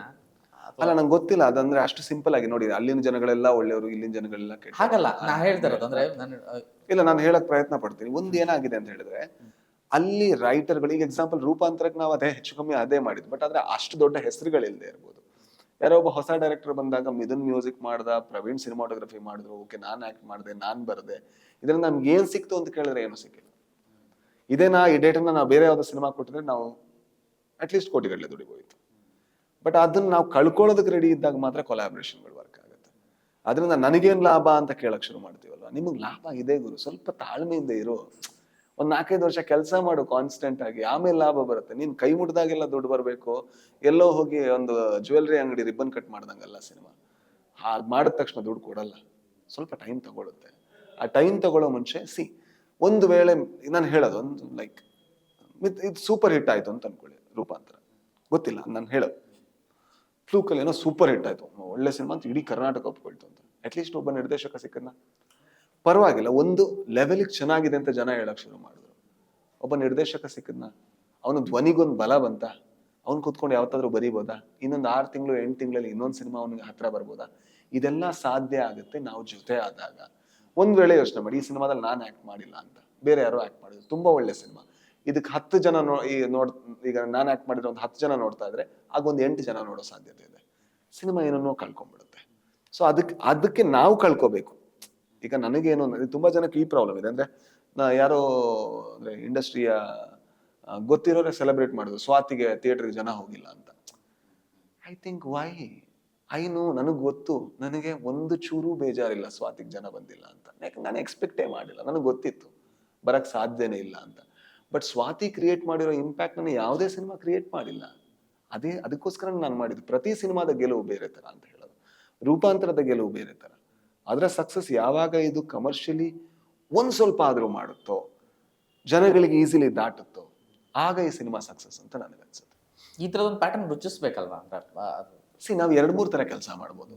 ಅದೇ ನಾನು ಮತ್ತೆ ಅದನ್ನೇ ಹೇಳ್ತೀನಿ. ಈಗ ಲೈಟ್ ಆಫ್ ಬುದ್ಧ ಫಿಲ್ಮ್ಸ್, ನಾವು ನಾಳೆ ಈ ಸಿನಿಮಾ ಆದ ತಕ್ಷಣ ಒಂದು ಕಾಮಿಡಿ ಪ್ರೊಡ್ಯೂಸ್ ಮಾಡ್ತೀವಿ, ಅದಾದ್ಮೇಲೆ ಇನ್ನೊಂದು ಲವ್ ಸ್ಟೋರಿ ಪ್ರೊಡ್ಯೂಸ್ ಮಾಡ್ತೀವಿ ಅಂತ ಅನ್ಕೊಳ್ಳಿ. ಈ ತರ ಒಂದು 5-6 ಸಿನಿಮಾಗಳನ್ನ ಕಾನ್ಸ್ಟೆಂಟ್ಲಿ, ಒಳ್ಳೊಳ್ಳೆ ಸಿನಿಮಾಗಳನ್ನ, ಬಟ್ ಥಿಯೇಟರ್ ಅಲ್ಲಿ ಜನ ಓಡ್ ಬರುವಂತ ಸಿನಿಮಾಗಳನ್ನ ಮಾಡ್ತೀವಿ ಅಂತ ಅನ್ಕೊಳ್ಳಿ. ಹೇಗಾದ್ರೂ ಮಾಡಿ ಎಂಟರ್ಟೈನಿಂಗು, ಎಂಗೇಜಿಂಗು, ಲವ್ ಸ್ಟೋರಿ ಅದೆಲ್ಲ ಮಾಡಿ 5-6 ಸಿನಿಮಾ ಆದ್ಮೇಲೆ ಮತ್ತೆ ನಾವು ಯಾವ್ದೋ ರೂಪಾಂತರದ ಸಿನಿಮಾ ಮಾಡಿದ್ರೆ ಅದರ ಎಕನಾಮಿಕ್ ಲಾಸ್ ಆಗೋ ಚಾನ್ಸಸ್ ತುಂಬಾ ಕಮ್ಮಿ. ಈಗ ನಾವೇನ್ ಮಾಡ್ತಾ ಇದೀವಿ ಅಂದ್ರೆ ಫಸ್ಟಿಗೆ ಎಕ್ಸ್ಪೆರಿಮೆಂಟ್ ಮಾಡ್ತಾ ಇದೀವಿ. ಈಗ ಎಕ್ಸ್ಪೆರಿಮೆಂಟ್ ಮಾಡೋಣ, ಮುಂದೆನೂ ಇದೇ ರೀತಿ ಮಾಡೋಣ, ಬಟ್ ಅದೆಲ್ಲದಕ್ಕೂ ಕೊಲಾಬ್ರೇಷನ್ ಆಗಬೇಕು, ತುಂಬಾ ಟೆಕ್ನಿಷಿಯನ್ಗಳು ಬರಬೇಕು. ಯಾರೋ ಒಬ್ಬನಿಂದ ಇದು ಸಾಧ್ಯ ಇಲ್ಲ. ಈಗ ಮಿಥಿಲೇಶ್ ಇದ್ದಿದ್ದಕ್ಕೆ ಈ ಸಿನಿಮಾ ಆಯ್ತು, ನಾನು ಇದ್ದಿದ್ದಕ್ಕಲ್ಲ. ಯಾಕಂದ್ರೆ ಅವ್ನು ಇದ್ದಿದ್ದಕ್ಕೆ ನಂಗೆ ಹೆಲ್ಪ್ ಮಾಡೋಕ್ಕಾಯ್ತು. ನಾನು ಬೇರೆ ಎಲ್ಲ ಕೆಲಸ ಮಾಡ್ಕೊಂಡು ಇಲ್ಲಿ ಹೋಗಿ ಹೆಲ್ಪ್ ಮಾಡಿ ಬಂದೆ ಅಷ್ಟೇ. ಬಟ್ ಒಂದ್ ವೇಳೆ ಮಿಥಿಲೇಶೇ ಇಲ್ಲ ಅಂದ್ರೆ ರೂಪಾಂತರನೇ ಇಲ್ಲ. ಕರೆಕ್ಟ್. ರೀಸೆಂಟ್ಲಿ ಅಂದ್ರೆ ಒಂದಷ್ಟು ಸಿನಿಮಾಗಳು ಮಾತಾಡೋರು ಅಂದರೆ ಇವ್ರು ಯಾರಾದರೂ ಬಂದು ಸಪೋರ್ಟ್ ಮಾಡ್ಬಿಟ್ಟು ಇದು ವರ್ಕ್ ಆಗಿಬಿಡೋದು. ಅಂದರೆ ಎಡ್ಜಲ್ಲಿತ್ತು, ಒಳ್ಳೆ ರಿವ್ಯೂಸ್ ಬಂತು, ಕ್ರಿಟಿಕ್ ಚೆನ್ನಾಗಿದೆ, ಜನ ಬರ್ದಿಲ್ಲ ಥಿಯೇಟ್ರಿಗೆ, ಇದು ಇನ್ನೊಂದು ಇವ್ರು ಯಾರು ಬಂದ್ಬಿಟ್ಟು ಪುಷ್ ಮಾಡಿದ್ರೆ ಸಿನಿಮಾ ಚೆನ್ನಾಗಿ. ಈಗ ಅದು ಹೋಗಿದೆ. ಯಾಕಂದ್ರೆ ನಾನು ಒಂದು ಸಿನಿಮಾ ತುಂಬಾ ದೊಡ್ಡ ಸೂಪರ್ ಸ್ಟಾರ್ ಆಕ್ಚುಲಿ ಕ್ಯಾಮಿಯೋ ಮಾಡಿದಂಥ ಸಿನಿಮಾನೇ ಜನ ನೋಡಿಲ್ಲ ಥಿಯೇಟ್ರಲ್ಲಿ. ಜನಗಳು ತುಂಬಾ ಇಂಟೆಲಿಜೆಂಟ್ ಆಗಿದ್ದಾರೆ. ಒನ್ ಟೈಮಲ್ಲಿ ಅದಿತ್ತು, ನಾವು ಇದರಲ್ಲಿ ಆನ್ಲೈನಲ್ಲಿ ತುಂಬಾ ಚೆನ್ನಾಗಿದೆ ಅಂತ ವಿಡಿಯೋ ಕೊಟ್ಟ ತಕ್ಷಣ ಆಗೋದು ಅದಲ್ಲ, ಅದೀಗ ಹೋಗಿದೆ. ಈಗ ಹಂಗಿದ್ರೆ ನಾನು ರೂಪಾಂತರಕ್ಕೆ ರಕ್ಷಿತ್ ಒಂದು ವಿಡಿಯೋ ಕೇಳಬೇಕಿತ್ತಲ್ಲ, ನಾನು ದಯವಿಟ್ಟು ಕೊಡಿ ಅಂತ. ಅಥವಾ ಯಾರಾದರೂ ಇಂಡಿಯಾ ಅಂದ್ರೆ ಕರ್ನಾಟಕದಲ್ಲಿರುವಂಥ ಯಾರಾದರೂ ಸ್ಟಾರ್ಗಳಿಗೆ ಮೆಸೇಜ್ ಮಾಡಿ ದಯವಿಟ್ಟು ಮಾಡಿ ಅಂತ. ಹಂಗಾಗಲ್ಲ, ನಾವು ಅದನ್ನ ಮಾಡ್ತಿಲ್ಲ. ರಕ್ಷಿತ್ ಈ ಸಿನಿಮಾ ನೋಡಿದ್ರೆ ತುಂಬಾ ಇಷ್ಟಪಟ್ಟಿದ್ದಾರೆ. ಸೊ ಅವ್ರೇನಾದ್ರೂ ಸ್ಟೇಟಸ್ ಗೇಟಸ್ ಹಾಕಿದ್ರೆ ಅದು ಅವ್ರ ಇಷ್ಟದಿಂದ ಹಾಕ್ಬೇಕು. ಬಿಟ್ರೆ ನಾನು ಫೋನ್ ಮಾಡಿ ಈ ಸಿನಿಮಾ ಪುಷ್ ಆಗುತ್ತೆ, ಏನೂ ಪುಷ್ ಆಗಲ್ಲ. ಜನಗಳು ದೇ ಆರ್ ವೆರಿ ಇಂಟೆಲಿಜೆಂಟ್. ಈಗ ನಾನು ಹೇಳೋದು, ಎಷ್ಟೋ ದೊಡ್ಡ ದೊಡ್ಡ ಪ್ರೊಡಕ್ಷನ್ ಹೌಸ್ ಮಾಡಿರುವಂಥ ಸಿನಿಮಾಗಳೇ OTTಗೆ ಹೋಗ್ತಾ ಇಲ್ಲ. ಎಷ್ಟೋ ದೊಡ್ಡ ದೊಡ್ಡ ಪ್ರೊಡಕ್ಷನ್ ಹೌಸ್ಗಳು ಮಾಡಿರುವಂಥ ಸಿನಿಮಾಗಳೇ ಜನ ನೋಡ್ತಾ ಇಲ್ಲ. ಸೊ ಅವರೇ ಆಕ್ಚುಲಿ ಬಂದು ಸ್ಟೇಟ್ಮೆಂಟ್ ಕೊಟ್ಟ ತಕ್ಷಣ ಸಿನಿಮಾ ಓಡ್ಬಿಡುತ್ತಾ? ಅದು ಹೆಂಗೆ ಅಂದ್ರೆ ಆ ಥರ ಬ್ಲೇಮ್ ಹಾಕೋದಕ್ಕಿಂತ ಸಿನಿಮಾ ಯಾಕೆ ಸೋಲ್ತಾ ಇದೆ ಅಂತ ನಾವು ಅರ್ಥ ಮಾಡ್ಕೋಬೇಕು. ಕೆಲವು ಸಲ ಕಂಟೆಂಟ್ ಇದ್ರೂ ಯಾಕೆ ಸೋಲ್ತಾ ಇದೆ ಅಂದ್ರೆ ಈ ಕಾರಣದಿಂದ. ಕಾನ್ಸ್ಟೆಂಟ್ ಆಗಿ ನಾವು ಕಂಟೆಂಟ್ಗಳನ್ನ ಕೊಡ್ಲಿಲ್ಲ. ಕಾನ್ಸ್ಟೆಂಟ್ ಆಗಿ ಕಂಟೆಂಟ್ಗಳು ಕೊಡದೇ ಇರ್ಬೇಕಾದ್ರೆ ಆಚಾರ್ಯನ್ಕೋ ಎಲ್ಲೆಲ್ಲಿ ರೀಚ್ ಆಗ್ಬೇಕಿತ್ತು ಅಲ್ಲಿಗೆ ರೀಚ್ ಆಗುವಂಥ ಚಾನ್ಸ್ ಕಮ್ಮಿ. ಅಥವಾ ಶಾಕಾಹಾರಿ, ಇನ್ನೊಂದು ಬ್ಲಿಂಕು, ಮತ್ತೊಂದು ಯಾವುದೋ ರೀಚ್ ಆಗುವಂಥ ಚಾನ್ಸ್ ಕಮ್ಮಿ. ಬಟ್ ಅದರಲ್ಲಿ ಯಾರಾದ್ರೂ ಒಂದು ಎಲ್ಲ ನ್ಯೂ ಏಜ್ ಸಿನಿಮಾಗಳಿಗೆ ಒಬ್ಬ ಯಾರಾದ್ರೂ ಫೇಸ್ ಆಗುವಂಥವನಿದ್ರೆ, ಅವನನ್ನ ಒಂದು 5-6 ವರ್ಷ ಜನ ಕಾನ್ಸ್ಟೆಂಟ್ಲಿ ನಂಬಿ ಫಾಲೋ ಮಾಡಿ ಅವನೇನಾದ್ರೂ ಒಳ್ಳೊಳ್ಳೆ ಸಿನಿಮಾಗಳನ್ನ ಕೊಡೋ ಥರ ಆಗಿದ್ರೆ ಆಗ ಆ ಸಿನಿಮಾಗಳು ಬೇರೆ ಥರ ಆಗ್ತಿತ್ತು ಏನೋ ಗೊತ್ತಿಲ್ಲ. ಅಂದರೆ ನೀವು ಹೇಳೋದು ಫಹದ್ ಥರ ಅಥವಾ ನವಾಜುದ್ದೀನ್ ಸಿದ್ದಿಕಿ ಥರ ಆ ಥರ. ಅಂದ್ರೆ ಆ ಥರನೂ ಹೌದು. ಬಟ್ ಆದ್ರೆ ಈಗ ಫಹದ್ ಅವ್ರದ್ದು ಸಿನಿಮಾಗಳು ಫೇಲ್ ಆಗುತ್ತೆ. It is not that. ಅಲ್ಲ ಅಂದರೆ ಒಂದು ಎಲ್ಲಾ ಪ್ರಯತ್ನಗಳನ್ನ ಮಾಡುವಂತ ನಟ ಬೇಕು. ಹೌದು. ಆ ಸಕ್ಸಸ್ ಫೇಲ್ಯೂರ್ ಏನೇ ಬಂದ್ರು ಮಾಡ್ಕೊಂಡು ಹೋಗುವಂತ ನಮ್ಮ ಸುತ್ತಮುತ್ತ ಎಲ್ಲ ಓಡಾಡ್ತಿದ್ದೀರಿ ಇಂಡಸ್ಟ್ರಿಗಳು. ಹೇಗೆ ಅನ್ಸುತ್ತೆ ಅಂದ್ರೆ ನಮ್ಮ ಸಿಚುವೇಶನ್ ಎಲ್ಲ ಕಡೆ ಹಂಗೆ ಇದೆಯಾ ಇವತ್ತಿನ ಒಂದು ಸಿನಿಮಾ ಅಥವಾ ವ್ಯಾಪಾರ ವಿಚಾರಕ್ಕೆ? ಮಲಯಾಳಂ ಬಿಟ್ಟು ಮಿಕ್ಕಿದೆಲ್ಲ ಹೀಗೆ ಇದೆ, ನಮ್ಮ ತರನೇ ಇದೆ. ತಮಿಳು ಈ ತರನೇ ಆಗಿದೆ. ರೀಸೆಂಟ್ ಆಗಿ ಮಹಾರಾಜ ಬಂದು ಹಿಟ್ ಆಯ್ತು, ಇಲ್ಲಾಂದ್ರೆ ಅವ್ರದ್ದು ತುಂಬಾ ಕಷ್ಟ ಆಯ್ತು. ಅದಕ್ಕೆ ಮುಂಚೆ ಗರುಡನ್ ಅನ್ನುವಂಥ ಒಂದೇ ಒಂದು ಸಿನಿಮಾ ಹಿಟ್ ಆಗಿತ್ತು. ತೆಲುಗು ಏನೂ ಇರಲಿಲ್ಲ ಕಲ್ಕಿ ಬರೋ ಮುಂಚೆ, ತುಂಬಾ ಕಷ್ಟದಲ್ಲಿದ್ರು. ಸೊ ಎಲ್ಲ ಇಂಡಸ್ಟ್ರಿ ಹೆಚ್ಚು ಕಮ್ಮಿ ಸೇಮ್ ಇದೆ. ಅಂಡ್ ಮಲಯಾಳಮಲ್ಲೂ ಕೂಡ OTT ಕಷ್ಟ ಇದೆ, ನಾವು ಅನ್ಕೊಂಡ ಥರ ಸುಲಭ ಇಲ್ಲ. ಅಂತ ಮಂಜುಮಲ್ ಬಾಯ್ಸೇ ಆಕ್ಚುಲಿ ರಿಲೀಸ್ ಆಗಿ ಎಷ್ಟೋ ಟೈಮ್ ಆದ್ಮೇಲೆ OTT ತಗೊಂಡಿದೆ, ಎಷ್ಟೋ ನೆಗೋಷಿಯೇಷನ್ ಆದ್ಮೇಲೆ. ಸೊ ಅಂತ ದೊಡ್ಡ ಹಿಟ್ ಸಿನಿಮಾ ಆದ್ರೂ ಕೂಡ ಸೊ ಎಲ್ಲರಿಗೂ ಸಾಮಾನ್ಯವಾದ ಸೇಮ್ ಸಮಸ್ಯೆ ಇದೆ. ಬಟ್ ನಮ್ಗೆ ಸಿಕ್ಕಾಪಟ್ಟೆ ಜಾಸ್ತಿ ಇದೆ ಅಷ್ಟೇ. ರೂಪಾಂತರ ರಿಲೀಸ್ ಆಗ್ತಿರುವಂಥ ಹೊತ್ತು ಸಾಕಷ್ಟು ಬೇರೆ ಬೇರೆ ಥರದ ವಿಷಯಗಳನ್ನೇ ನಾನು ಮಾತಾಡ್ದೆ ಅಂತ ಅನ್ಕೋತೀನಿ. ಅಂದರೆ ಸಿನಿಮಾದಿಂದ ಆಚೆಗೂ ಮಾತಾಡಿದ್ವಿ. ಈ ಥರದ ಕಂಟೆಂಟ್ಸ್ ನನ್ನ ಪ್ರಕಾರ ನಮ್ಮ ಮಾತುಕತೆ ಎಲ್ಲ ಅದು ಅರ್ಥ ಆಗಿರುತ್ತೆ ಅಂತ ಅನ್ಕೋತೀವಿ. ಅಂದರೆ ನಿಮ್ಮ ಮಾತು ತುಂಬ ಸ್ಪಷ್ಟವಾಗಿ ತುಂಬ ಚೆನ್ನಾಗಿತ್ತು. ಅಂದರೆ ಹೆಂಗೆ ವರ್ಕ್ ಆಗುತ್ತೆ ಏನು ಅನ್ನೋ ಈ ಕಾಲಘಟ್ಟದಲ್ಲಿ. ಅಂದರೆ ಸರ್ ನೀವು ಟೋಬಿ ಆದ ತಕ್ಷಣ ಇಮಿಡಿಯೇಟ್ ಆಗಿ ಸಿನಿಮಾ ರಿಲೀಸ್ ಮಾಡಬಹುದಿತ್ತು, ಅಥವಾ ಗರುಡ ಗಮನ ಪ್ಯಾರಲಲ್ ಆಗಿ ಸಿನಿಮಾ ಮಾಡ್ಕೊಬಂದು ಇಟ್ಕೊಂಡು ಈ ಹೊತ್ತಲ್ಲ ಯಾಕೆ ಅಂತ? ಹಾಗೆ ನಾವು ಪ್ಲಾನ್ ಮಾಡಿದಂಥ ಹೊತ್ತಲ್ಲ. ಆ ಟೀಮ್ ಕೂಡ ತುಂಬಾ ಟೈಮ್ ಈ ಸಿನಿಮಾ ಜೊತೆಗೆ ಇದೆ. ಇದನ್ನ ಎಷ್ಟು ಬೆಟರ್ ಮಾಡಬೇಕು ಅದೆಲ್ಲ ಶ್ರಮ ಪಟ್ಟು ಬೆಟರ್ ಮಾಡಾಗಿದೆ. ಇದೇನು ಒಳ್ಳೆ ಟೈಮು ಅದಕ್ಕೋಸ್ಕರ ರಿಲೀಸ್ ಮಾಡ್ತಾ ಇದೀವಿ ಅಂತಲ್ಲ, ನಮ್ಗೆ ರಿಲೀಸ್ ಮಾಡಬೇಕು. ನಮ್ಮ ಜೊತೆ ಜಾಸ್ತಿ ಸಿನಿಮಾ ಇರಲಿಲ್ಲ, ಅದಕ್ಕೋಸ್ಕರ ಈಗ ರಿಲೀಸ್ ಮಾಡೋಣ, ಇದೊಂದು ಟೈಮ್ ಇದೆ ನಮಗೆ. ದೊಡ್ಡ ದೊಡ್ಡ ಸಿನಿಮಾಗಳ ಮಧ್ಯೆ ಬಂದರೆ ಕಾಣಿಸೋದು ಇಲ್ಲ, ರಿಲೀಸ್ ಮಾಡೋಣ ಅಂತ ಅನ್ಕೊಂಡು ಮಾಡಿದ್ಬಿಟ್ರೆ ಇದೆಲ್ಲ ಗ್ರೇಟ್ ಆಗಿದೆ ಅನ್ನೋ ಕಾರಣಕ್ಕಲ್ಲ, ಗೊತ್ತಿಲ್ಲ. ಬಟ್ ಅಂದರೆ ಸಿನಿಮಾ ಚೆನ್ನಾಗಿರೋ ಕಾರಣದಿಂದಾಗಿ ನಾವು ಅನ್ಕೊಂಡದಕ್ಕಿಂತ ಏನಾದ್ರು ಜಾಸ್ತಿ ರೆಸ್ಪಾನ್ಸ್ ಬಂದರೆ will be very very happy. ತುಂಬ ದೊಡ್ಡ ಗೆಲುವು ಅದು ನಮಗೆ. ತುಂಬ ದೊಡ್ಡ ಗೆಲುವು ಅಂದರೆ ಏನೋ ದೊಡ್ಡ ಕೋಟಿ ದುಡಿಬೇಕು ಅಂತಲ್ಲ. ಅಲ್ಲ, ಈ ಜನ ಒಂದಷ್ಟು ಆಗುತ್ತಲ್ಲ, ಜನ ಕೆಲವು ಸಲ ಪ್ರಯತ್ನಗಳಾಗುತ್ತೆ. ಮತ್ತೆ ಈ ಸಿನಿಮಾದಿಂದ ಹುಟ್ಕೊಂಡಿರೋಂಥ ಒಂದಷ್ಟು ಕಲಾವಿದರಿಗೆ ಮತ್ತಷ್ಟು ಕೆಲಸ ಸಿಗುತ್ತೆ, ರೈತರ ಕೆಲಸ ಸಿಗುತ್ತೆ, ಟೆಕ್ನಿಷಿಯನ್ ಕೆಲಸ. ಬರ್ತಿರೋಂಥ ಸಿನಿಮಾಗಳು ನಿಮ್ಮ ಗಮನಕ್ಕೆ ಇರೋವಂಥದ್ದು ಇದೇನೋ ಆಗ್ಬೋದು ಅನ್ನೋ ಥರದ ನಿರೀಕ್ಷೆ ಇರುವಂಥದ್ದು ಇಂಡಸ್ಟ್ರಿಯಲ್ಲಿ ಕಾಣಿಸ್ತಾ ಇದೆ ಯಾವ್ದಾದ್ರು? ಎಲ್ಲ ದೊಡ್ಡ ದೊಡ್ಡ ಸಿನಿಮಾಗಳನ್ನ ಬಿಟ್ಟು, ಯಾಕಂದ್ರೆ ದೊಡ್ಡ ದೊಡ್ಡ ಸಿನಿಮಾಗಳು ಎಲ್ಲದೂ ಕೂಡ ಅದು ಹೇಳೋಕ್ಕಾಗಲ್ಲ. ಬಟ್ ಹೆಚ್ಚು ಕಮ್ಮಿ ಅದು ಶಾರ್ಟ್ ಅಂತಾನೆ ಅನ್ಸುತ್ತೆ. ಸಣ್ಣ ಸಿನಿಮಾಗಳಲ್ಲಿ ನಂಗೆ ಅಷ್ಟು ಅಪ್ಡೇಟ್ ಇಲ್ಲ. ಇಬ್ಬನಿ ತಬ್ಬಿದ ಎಳೆಯಲ್ಲಿ ಇಂಟ್ರೆಸ್ಟಿಂಗ್ ಆಗಿ ಕಾಣಿಸ್ತಾ ಇದೆ. ಫ್ಯಾಮಿಲಿ ಡ್ರಾಮಾ ಅನ್ನೋ ಸಿನಿಮಾ ನಮ್ಮ ಜೊತೆ ರಿಲೀಸ್ ಆಗ್ತಾ ಇದೆ. ಅದು ಟ್ರೈಲರ್ ಕೂಡ ಬಹಳ ಅದು ಇಂಟ್ರೆಸ್ಟಿಂಗ್, ಪೋಸ್ಟರ್ ತುಂಬಾ ಇಂಟ್ರೆಸ್ಟಿಂಗ್. ಡೇರ್ ಡೆವಿಲ್ ಮುಸ್ತಫಾ ಹೌದು, ಆ ಟೀಮ್. ಅದೇ ಟೀಮ್, ಹೌದು. ಸೊ ಅದ್ರ ಪೋಸ್ಟರ್ ಕೂಡ ತುಂಬಾ ಇಂಟ್ರೆಸ್ಟಿಂಗ್ ಇತ್ತು. ನಿಮ್ಮ ಗಮನಕ್ಕೆ ಬಂದಿದ್ದು ಅಥವಾ ನಿಮ್ಮ ಈ ಸರ್ಕಾರದಲ್ಲಿ ಇತ್ತೀಚೆಗೆ ಬಂದಿರುವಂತಹ ಒಂದಷ್ಟು ಡೈರೆಕ್ಟರ್ಗಳು, ಟೆಕ್ನಿಷಿಯನ್ಸ್ ಒಂದು ಮನಸ್ಥಿತಿ ಅವರು ಅನ್ನೋ ಥರ ಕಾಣಿಸ್ತಾ ಇದ್ದಾರೆ. ಅಂದರೆ ನೀವು ಆಗಲೇ ಹೇಳ್ತಾ ಇದ್ರಿ ಕೊಲಾಬರೇಟಿವ್ ಅನ್ನೋದು, ಈ ಥರ ಚರ್ಚೆಗಳೇನಾದ್ರು ಆಗ್ತಾ ಇದೆಯಾ? 100% ಹೊಸ ಹೊಸ ಹೌದೌದು. ಈಗ ಸ್ನೇಹಿತರು ಆಗ್ತಾ ಇದ್ದಾರೆ. ಹೌದು, ಈಗ 45 ನಾನು ಮಾಡ್ತಾ ಇದ್ದೀನಿ ಅರ್ಜುನ್ ಜನ್ಯ ಅವ್ರ ಜೊತೆ. ಶೆಟ್ಟಿ ಗ್ಯಾಂಗ್ ಯಾರು ಇಲ್ಲ, ನಾನು ಶಿವರಾಜ್ ಕುಮಾರ್ ಅವರು ಮತ್ತೆ ಉಪೇಂದ್ರ ಅವ್ರು ಮಾಡ್ತಾ ಇರೋದು. ಅಂಡ್ ಅದ್ರ ಜೊತೆಗೆ ನಾನು 2 ಕನ್ನಡ ಸಿನಿಮಾ ಮಾಡ್ತಾ ಇದ್ದೀನಿ. ಅದ್ರಲ್ಲಿ ಒಂದು ಆಲ್ಮೋಸ್ಟ್ ನನ್ನ ಪೋರ್ಷನ್ ಒಂದು 50% ಶೂಟ್ ಮಾಡಿದೆ. ಅವರು ಕೂಡ ಒಳ್ಳೆ ಭರವಸೆಯ ನಿರ್ದೇಶಕ. ನಾನು ಆ ಸಿನಿಮಾ ಮಾಡಿದ್ದೆ ಆ ನಿರ್ದೇಶಕನಿಗೋಸ್ಕರ. ಅದ್ರಲ್ಲಿ ನಾನು ಲೀಡ್ ರೋಲ್ ಮಾಡ್ತಾ ಇಲ್ಲ, ನಾನು ಬೇರೆ ಏನಾದ್ರು ರೋಲ್ ಮಾಡ್ತಾ ಇದ್ದೀನಿ. ಅದರಲ್ಲಿ ತುಂಬಾ ಕೊಲಾಬರೇಟಿವ್ ಎಫರ್ಟ್ ಅದು. ನಾನು ಅವರು ಮಾತಾಡಿಕೊಂಡು ಏನೇನೋ ಮಾತಾಡಿ ಅದು ಹೇಗೆ ಬರಬೇಕು, ಏನು ಮಾಡಬೇಕು ಅಂತೆಲ್ಲ ಎಷ್ಟೋ ಮಾತಾಡಿದ್ವಿ. ಅದು ಎಷ್ಟು ತಗೋತಾರೋ ಎಷ್ಟು ಬಿಡ್ತಾರೋ ಅದು ಬೇರೆ. ಅಂದರೆ ಅವರು ಹೆಚ್ಚು ಕಮ್ಮಿ ಅವರು ತುಂಬ ಒಳ್ಳೆ ಲಿಸ್ನರು, ತುಂಬ ಓಪನ್ ಮನುಷ್ಯ. ಆ್ಯಂಡ್ ಆ ಸೀನನ್ನು, ಆ ಸಿನಿಮಾನ ಹೇಗೆ ಬೆಟರ್ ಮಾಡೋದು ಅನ್ನೋದು ಅಷ್ಟೇ ನಮಗಿರುವಂಥ, ಇಬ್ಬರಿಗೂ ಇರುವಂಥ ಹುಚ್ಚು. ಅದು ನಮಗೆ ಮಾತ್ರ, ಅದರಲ್ಲಿ ಅಲ್ಲಿರುವಂಥ ಸಿನಿಮಾಟೋಗ್ರಫರ್ಗೂ ಅದೇ ಹುಚ್ಚು, ಅಲ್ಲಿರುವಂಥ ಎಲ್ಲ ಟೆಕ್ನಿಷಿಯನ್ಗಳಿಗೂ ಅದೇ ಹುಚ್ಚು. ಆ ಸಿನಿಮಾ ಒಂದು ಒಳ್ಳೆ ಕೊಲಾಬ್ರೇಟಿವ್ ಎಫರ್ಟ್ ಥರ ಕಾಣಿಸ್ತಾ ಇದೆ. ಅದ್ರ ಜೊತೆಗೆ ಆಗಸ್ಟ್ 15ರಿಂದ ನಾನು ಇನ್ನೊಂದು ಸಿನಿಮಾ ಮಾಡಬೇಕು, ಅದು ಕೂಡ ಅನೌನ್ಸ್ಮೆಂಟ್ ಆಗಿಲ್ಲ. ಅದರ ನಿರ್ದೇಶಕ ಫಸ್ಟ್ ಟೈಮ್ ಡೈರೆಕ್ಟ್ ಮಾಡ್ತಾ ಇರೋದು. ತುಂಬ ಚೆನ್ನಾಗಿ ಬರೆದಿದ್ದಾರೆ ಕಥೆನ. ನಾ ಇಲ್ಲಿ ತನಕ ತುಂಬ ಎಂಜಾಯ್ ಮಾಡಿರೋ ನರೇಷನ್ ಅದು. ಅದು ಒಂದು ಮಧ್ಯದ ಸಿನಿಮಾ ಉಳ್ಕೊಳ್ಳುತ್ತೆ. ಅಂದರೆ ಒಂದು ತುಂಬ ಕಮರ್ಷಿಯಲ್ಲೂ ಅಲ್ಲ, ತುಂಬ ಆರ್ಟಿಸ್ಟಿಕ್ಕೂ ಅಲ್ಲ, ಒಂದು ಬಹಳ ಒಳ್ಳೆ ಸಿನಿಮಾ ಆಗುವಂಥ ಚಾನ್ಸ್ ಇದೆ. ಸೊ ಅದು ಕೂಡ ಈಗ ನಾವು ಡೈಲಿ ಫೋನ್ ಮಾಡಿಕೊಂಡು ಅಥವಾ ಅಪರೂಪಕ್ಕೆ ಫೋನ್ ಮಾಡಿಕೊಂಡು ವಿಷಯ ಕೇಳ್ಕೊಂಡು ಏನಾಗ್ತಾ ಇದೆ ಅಂತ ಕೇಳ್ಕೊಂಡು ಮಾಡ್ತೀವಿ. ಈಗ ಯಾವ ಸಿನಿಮಾನು ನಾನು ಲೈಟಾಗಿ ತಗೋತಾ ಇಲ್ಲ. ಯಾವ ಸಿನಿಮಾನು ಕೂಡ ನೀವು ಮಾಡಿ ನಾನು ಯಾವಾಗ ಡೇಟ್ ಹೇಳಿ ನಾನು ಬಂದು ಮಾಡ್ತೀನಿ ಅನ್ನೋ ಥರ ಮಾಡ್ತಾ ಇಲ್ಲ. ಎಲ್ಲ ಸಿನಿಮಾಗಳನ್ನು ಕೂಡ ಕೂತ್ಕೊಂಡು ಮಾತಾಡಿ ಏನು ಮಾಡೋಣ ಅಂತ ಹೇಳಿ, ನನ್ನಿಂದ ಏನು ಬೇಕು ಅಂತ ಹೇಳಿ, ಓಕೆ ನನಗೊಂದು ಸೀನ್ ಬರ್ಕೊಡಿ, ಖಂಡಿತ ನಾನು ಬರ್ಕೊಡ್ತೀನಿ ಅಂತ. ಅದ್ರಲ್ಲಿ ನಂಗೇನು ಪೇಮೆಂಟ್ ಸಿಗಲ್ಲ, ಬಟ್ ಇದು ನಮ್ಮ ಸಿನಿಮಾಗಳಿಗೆ ನಾವು ಮಾಡ್ತಾ ಇರುವಂಥ ಎಫರ್ಟ್ ಇದು. ಹಾಗಂತ ಆ ಸೀನಲ್ಲಿ ಕೆಲಸ ನಾನು ಇರಬೇಕು ಅಂತನಿಲ್ಲ. ಕೆಲಸ ನಾನು ಅವ್ರಿಗೆ ಬರ್ಕೊಡ್ತಾ ಇರುವಂಥ ಸೀನ್ಗಳಲ್ಲಿ ನನ್ನ ಸೀನಲ್ಲ, ಬೇರೆಯವ್ರ ಸೀನಲ್ಲ. ಬಟ್ ಸ್ಟಿಲ್ ಅದು ಆ ಸಿನಿಮಾಗೆ ಇಂಪಾರ್ಟೆಂಟು. ಅಥವಾ ಡೈರೆಕ್ಟರ್ಗೆ ಏನೋ ಬ್ಲಾಕ್ ಬಂದಾಗ ನನಗೇನೋ ಅನಿಸ್ತಾ ಇದೆ, ಹೀಗೆ ಇದನ್ನು ಸ್ವಲ್ಪ ಏನಾದರೂ ಬೆಟರ್ ಮಾಡ್ಬೋದಾ ನೋಡಿ ಅಂತ ಹೇಳಿದಾಗ ಅವ್ರಿಗೆ ಏನೆಲ್ಲ ಸೈಕಲಾಜಿಕಲಿ ಅಥವಾ ಕ್ರಿಯೇಟಿವ್ಲಿ ಏನೆಲ್ಲ ಸೊಲ್ಯೂಷನ್ಸ್ ಬೇಕು ಅದು ಕೊಡೋಕೆ ಪ್ರಯತ್ನ ಪಡೋದು, ಇದೆಲ್ಲ ಖಂಡಿತ ಮಾಡ್ತಾ ಇದೀವಿ. ಇದರಿಂದಾಗಿ ಆ ಸಿನಿಮಾಗಳೇನಾದರೂ ಬೆಟರ್ ಆದರೆ ಅದು ನಾನು ಹೇಳೋದು ಎಲ್ರಿಗೂ ಲಾಭ. ಅದ್ರ ಹೀರೋಗೂ ಲಾಭ, ನನಗೂ ಲಾಭ, ಅದ್ರ ಡೈರೆಕ್ಟರ್ಗೂ ಲಾಭ, ಎಲ್ಲದಕ್ಕಿಂತ ಇಂಪಾರ್ಟೆಂಟ್ ಆಗಿ ಇಂಡಸ್ಟ್ರಿ ಲಾಭ. ಅಲ್ಲ, ಈ ಬೆಳವಣಿಗೆಗಳು ಯಾವಾಗಲೂ ಅಂದರೆ ಯಾವುದೋ ಒಂದು ಒಳ್ಳೆ ಕೆಲಸ ಆಗಿದೆ ಅಂತಂದಾಗ ಆ ಮನುಷ್ಯನ ಜೊತೆಗೆ ಇನ್ನೂ ಒಳ್ಳೆ ರೈಟರ್ ಇಷ್ಟ ಆಯಿತು ಅಂತಂದ್ರೆ ಅವ್ರ ಜೊತೆ ಕೆಲಸ ಮಾಡಬೇಕು ಅನ್ನೋದು, ಒಬ್ಬ ಒಳ್ಳೆ ಮ್ಯೂಸಿಕ್ ಡೈರೆಕ್ಟರ್ ಅವ್ರ ಜೊತೆ ಕೆಲಸ ಮಾಡಬೇಕು ಅನ್ನೋದು, ಈ ಥರದ ಪರಿಸರ ಆದಾಗ ಎಲ್ಲವೂ ತಂತಾನೆ ಸರಿ ಹೋಗುತ್ತೆ. ಆಗತ್ತೆ, ಖಂಡಿತ ಆಗ್ಲೇಬೇಕು, ಬೇರೆ ಆಪ್ಷನ್ ಇಲ್ಲ. ಆದವ್ರು ಏನು ಉಳ್ಕೋತಾರೆ, ಆಗದೆ ಇದ್ದವ್ರಿಗೆ ಏನು ಮಾಡೋಕ್ಕಾಗಲ್ಲ. ಸೊ ಅಂದರೆ ಆಗ್ಲೇಬೇಕದು. ಯಾಕಂದರೆ ನಾನು ಒಬ್ಬನಿಂದ ಸಾಧ್ಯ ಇಲ್ಲ. ಈಗ ಯಾರೋ ಒಬ್ಬ ಯಂಗ್ ಮ್ಯೂಸಿಕ್ ಡೈರೆಕ್ಟರ್ ಏನೋ ಇನ್ಸ್ಟಾಗ್ರಾಮಲ್ಲಿ ಯಾವುದೋ ರೀಲ್ ಆಗ್ತಾ ಇದ್ದ, ನಾನು ಅವ್ನಿಗೆ ಫೋನ್ ಮಾಡಿ ಓಕೆ ಒಂದು ಸಿನಿಮಾ ಮಾಡೋಣ ಅಂತ ಹೇಳಿ, ಓಕೆ ಅವನ ಜೊತೆ ಒಂದು ಕೆಲಸದಲ್ಲಿದ್ದೀನಿ, ಅದೆಲ್ಲ ಅನೌನ್ಸ್ಮೆಂಟ್ ಆಗದ ಕಾರಣದಿಂದಾಗಿ ನಾನು ಹೇಳೋಕ್ಕಾಗ್ತಾ ಇಲ್ಲ. ಅವನಿಗೆ ಏನು ಸಪೋರ್ಟ್ ಬೇಕು, ಅವನಿಗೆ ಮ್ಯೂಸಿಕ್ ಪ್ರೊಡಕ್ಷನ್ ಸ್ವಲ್ಪ ಏನೋ ಇನ್ಫಾರ್ಮೇಷನ್ ಕಮ್ಮಿ ಇದೆ, ಅದಕ್ಕೆ ಬೇರೆ ಎಲ್ಲಿಂದನೋ ಒಬ್ಬ ಮ್ಯೂಸಿಕ್ ಪ್ರೊಡಕ್ಷನ್ ತೊಗೊಂಬಂದು ನೋಡು ಅವನ ಜೊತೆ ಕೊಲಾಬ್ರೇಟ್ ಮಾಡು ಅಂತ ಹೇಳಿ. ಸೊ ಈ ಥರದ ಕೆಲಸಗಳನ್ನು ಮಾಡ್ತಾ ಇದ್ದೇವೆ. ಬಟ್ ಅದು ಯಾವುದು ಬೆಳಕಿಗೆ ಬಂದಿಲ್ಲ, ಯಾಕಂದರೆ ಅದು ಯಾವುದು ಅನೌನ್ಸ್ ಆಗಿಲ್ಲ. ತುಂಬ ಕೆಲಸಗಳಾಗ್ತದೆ.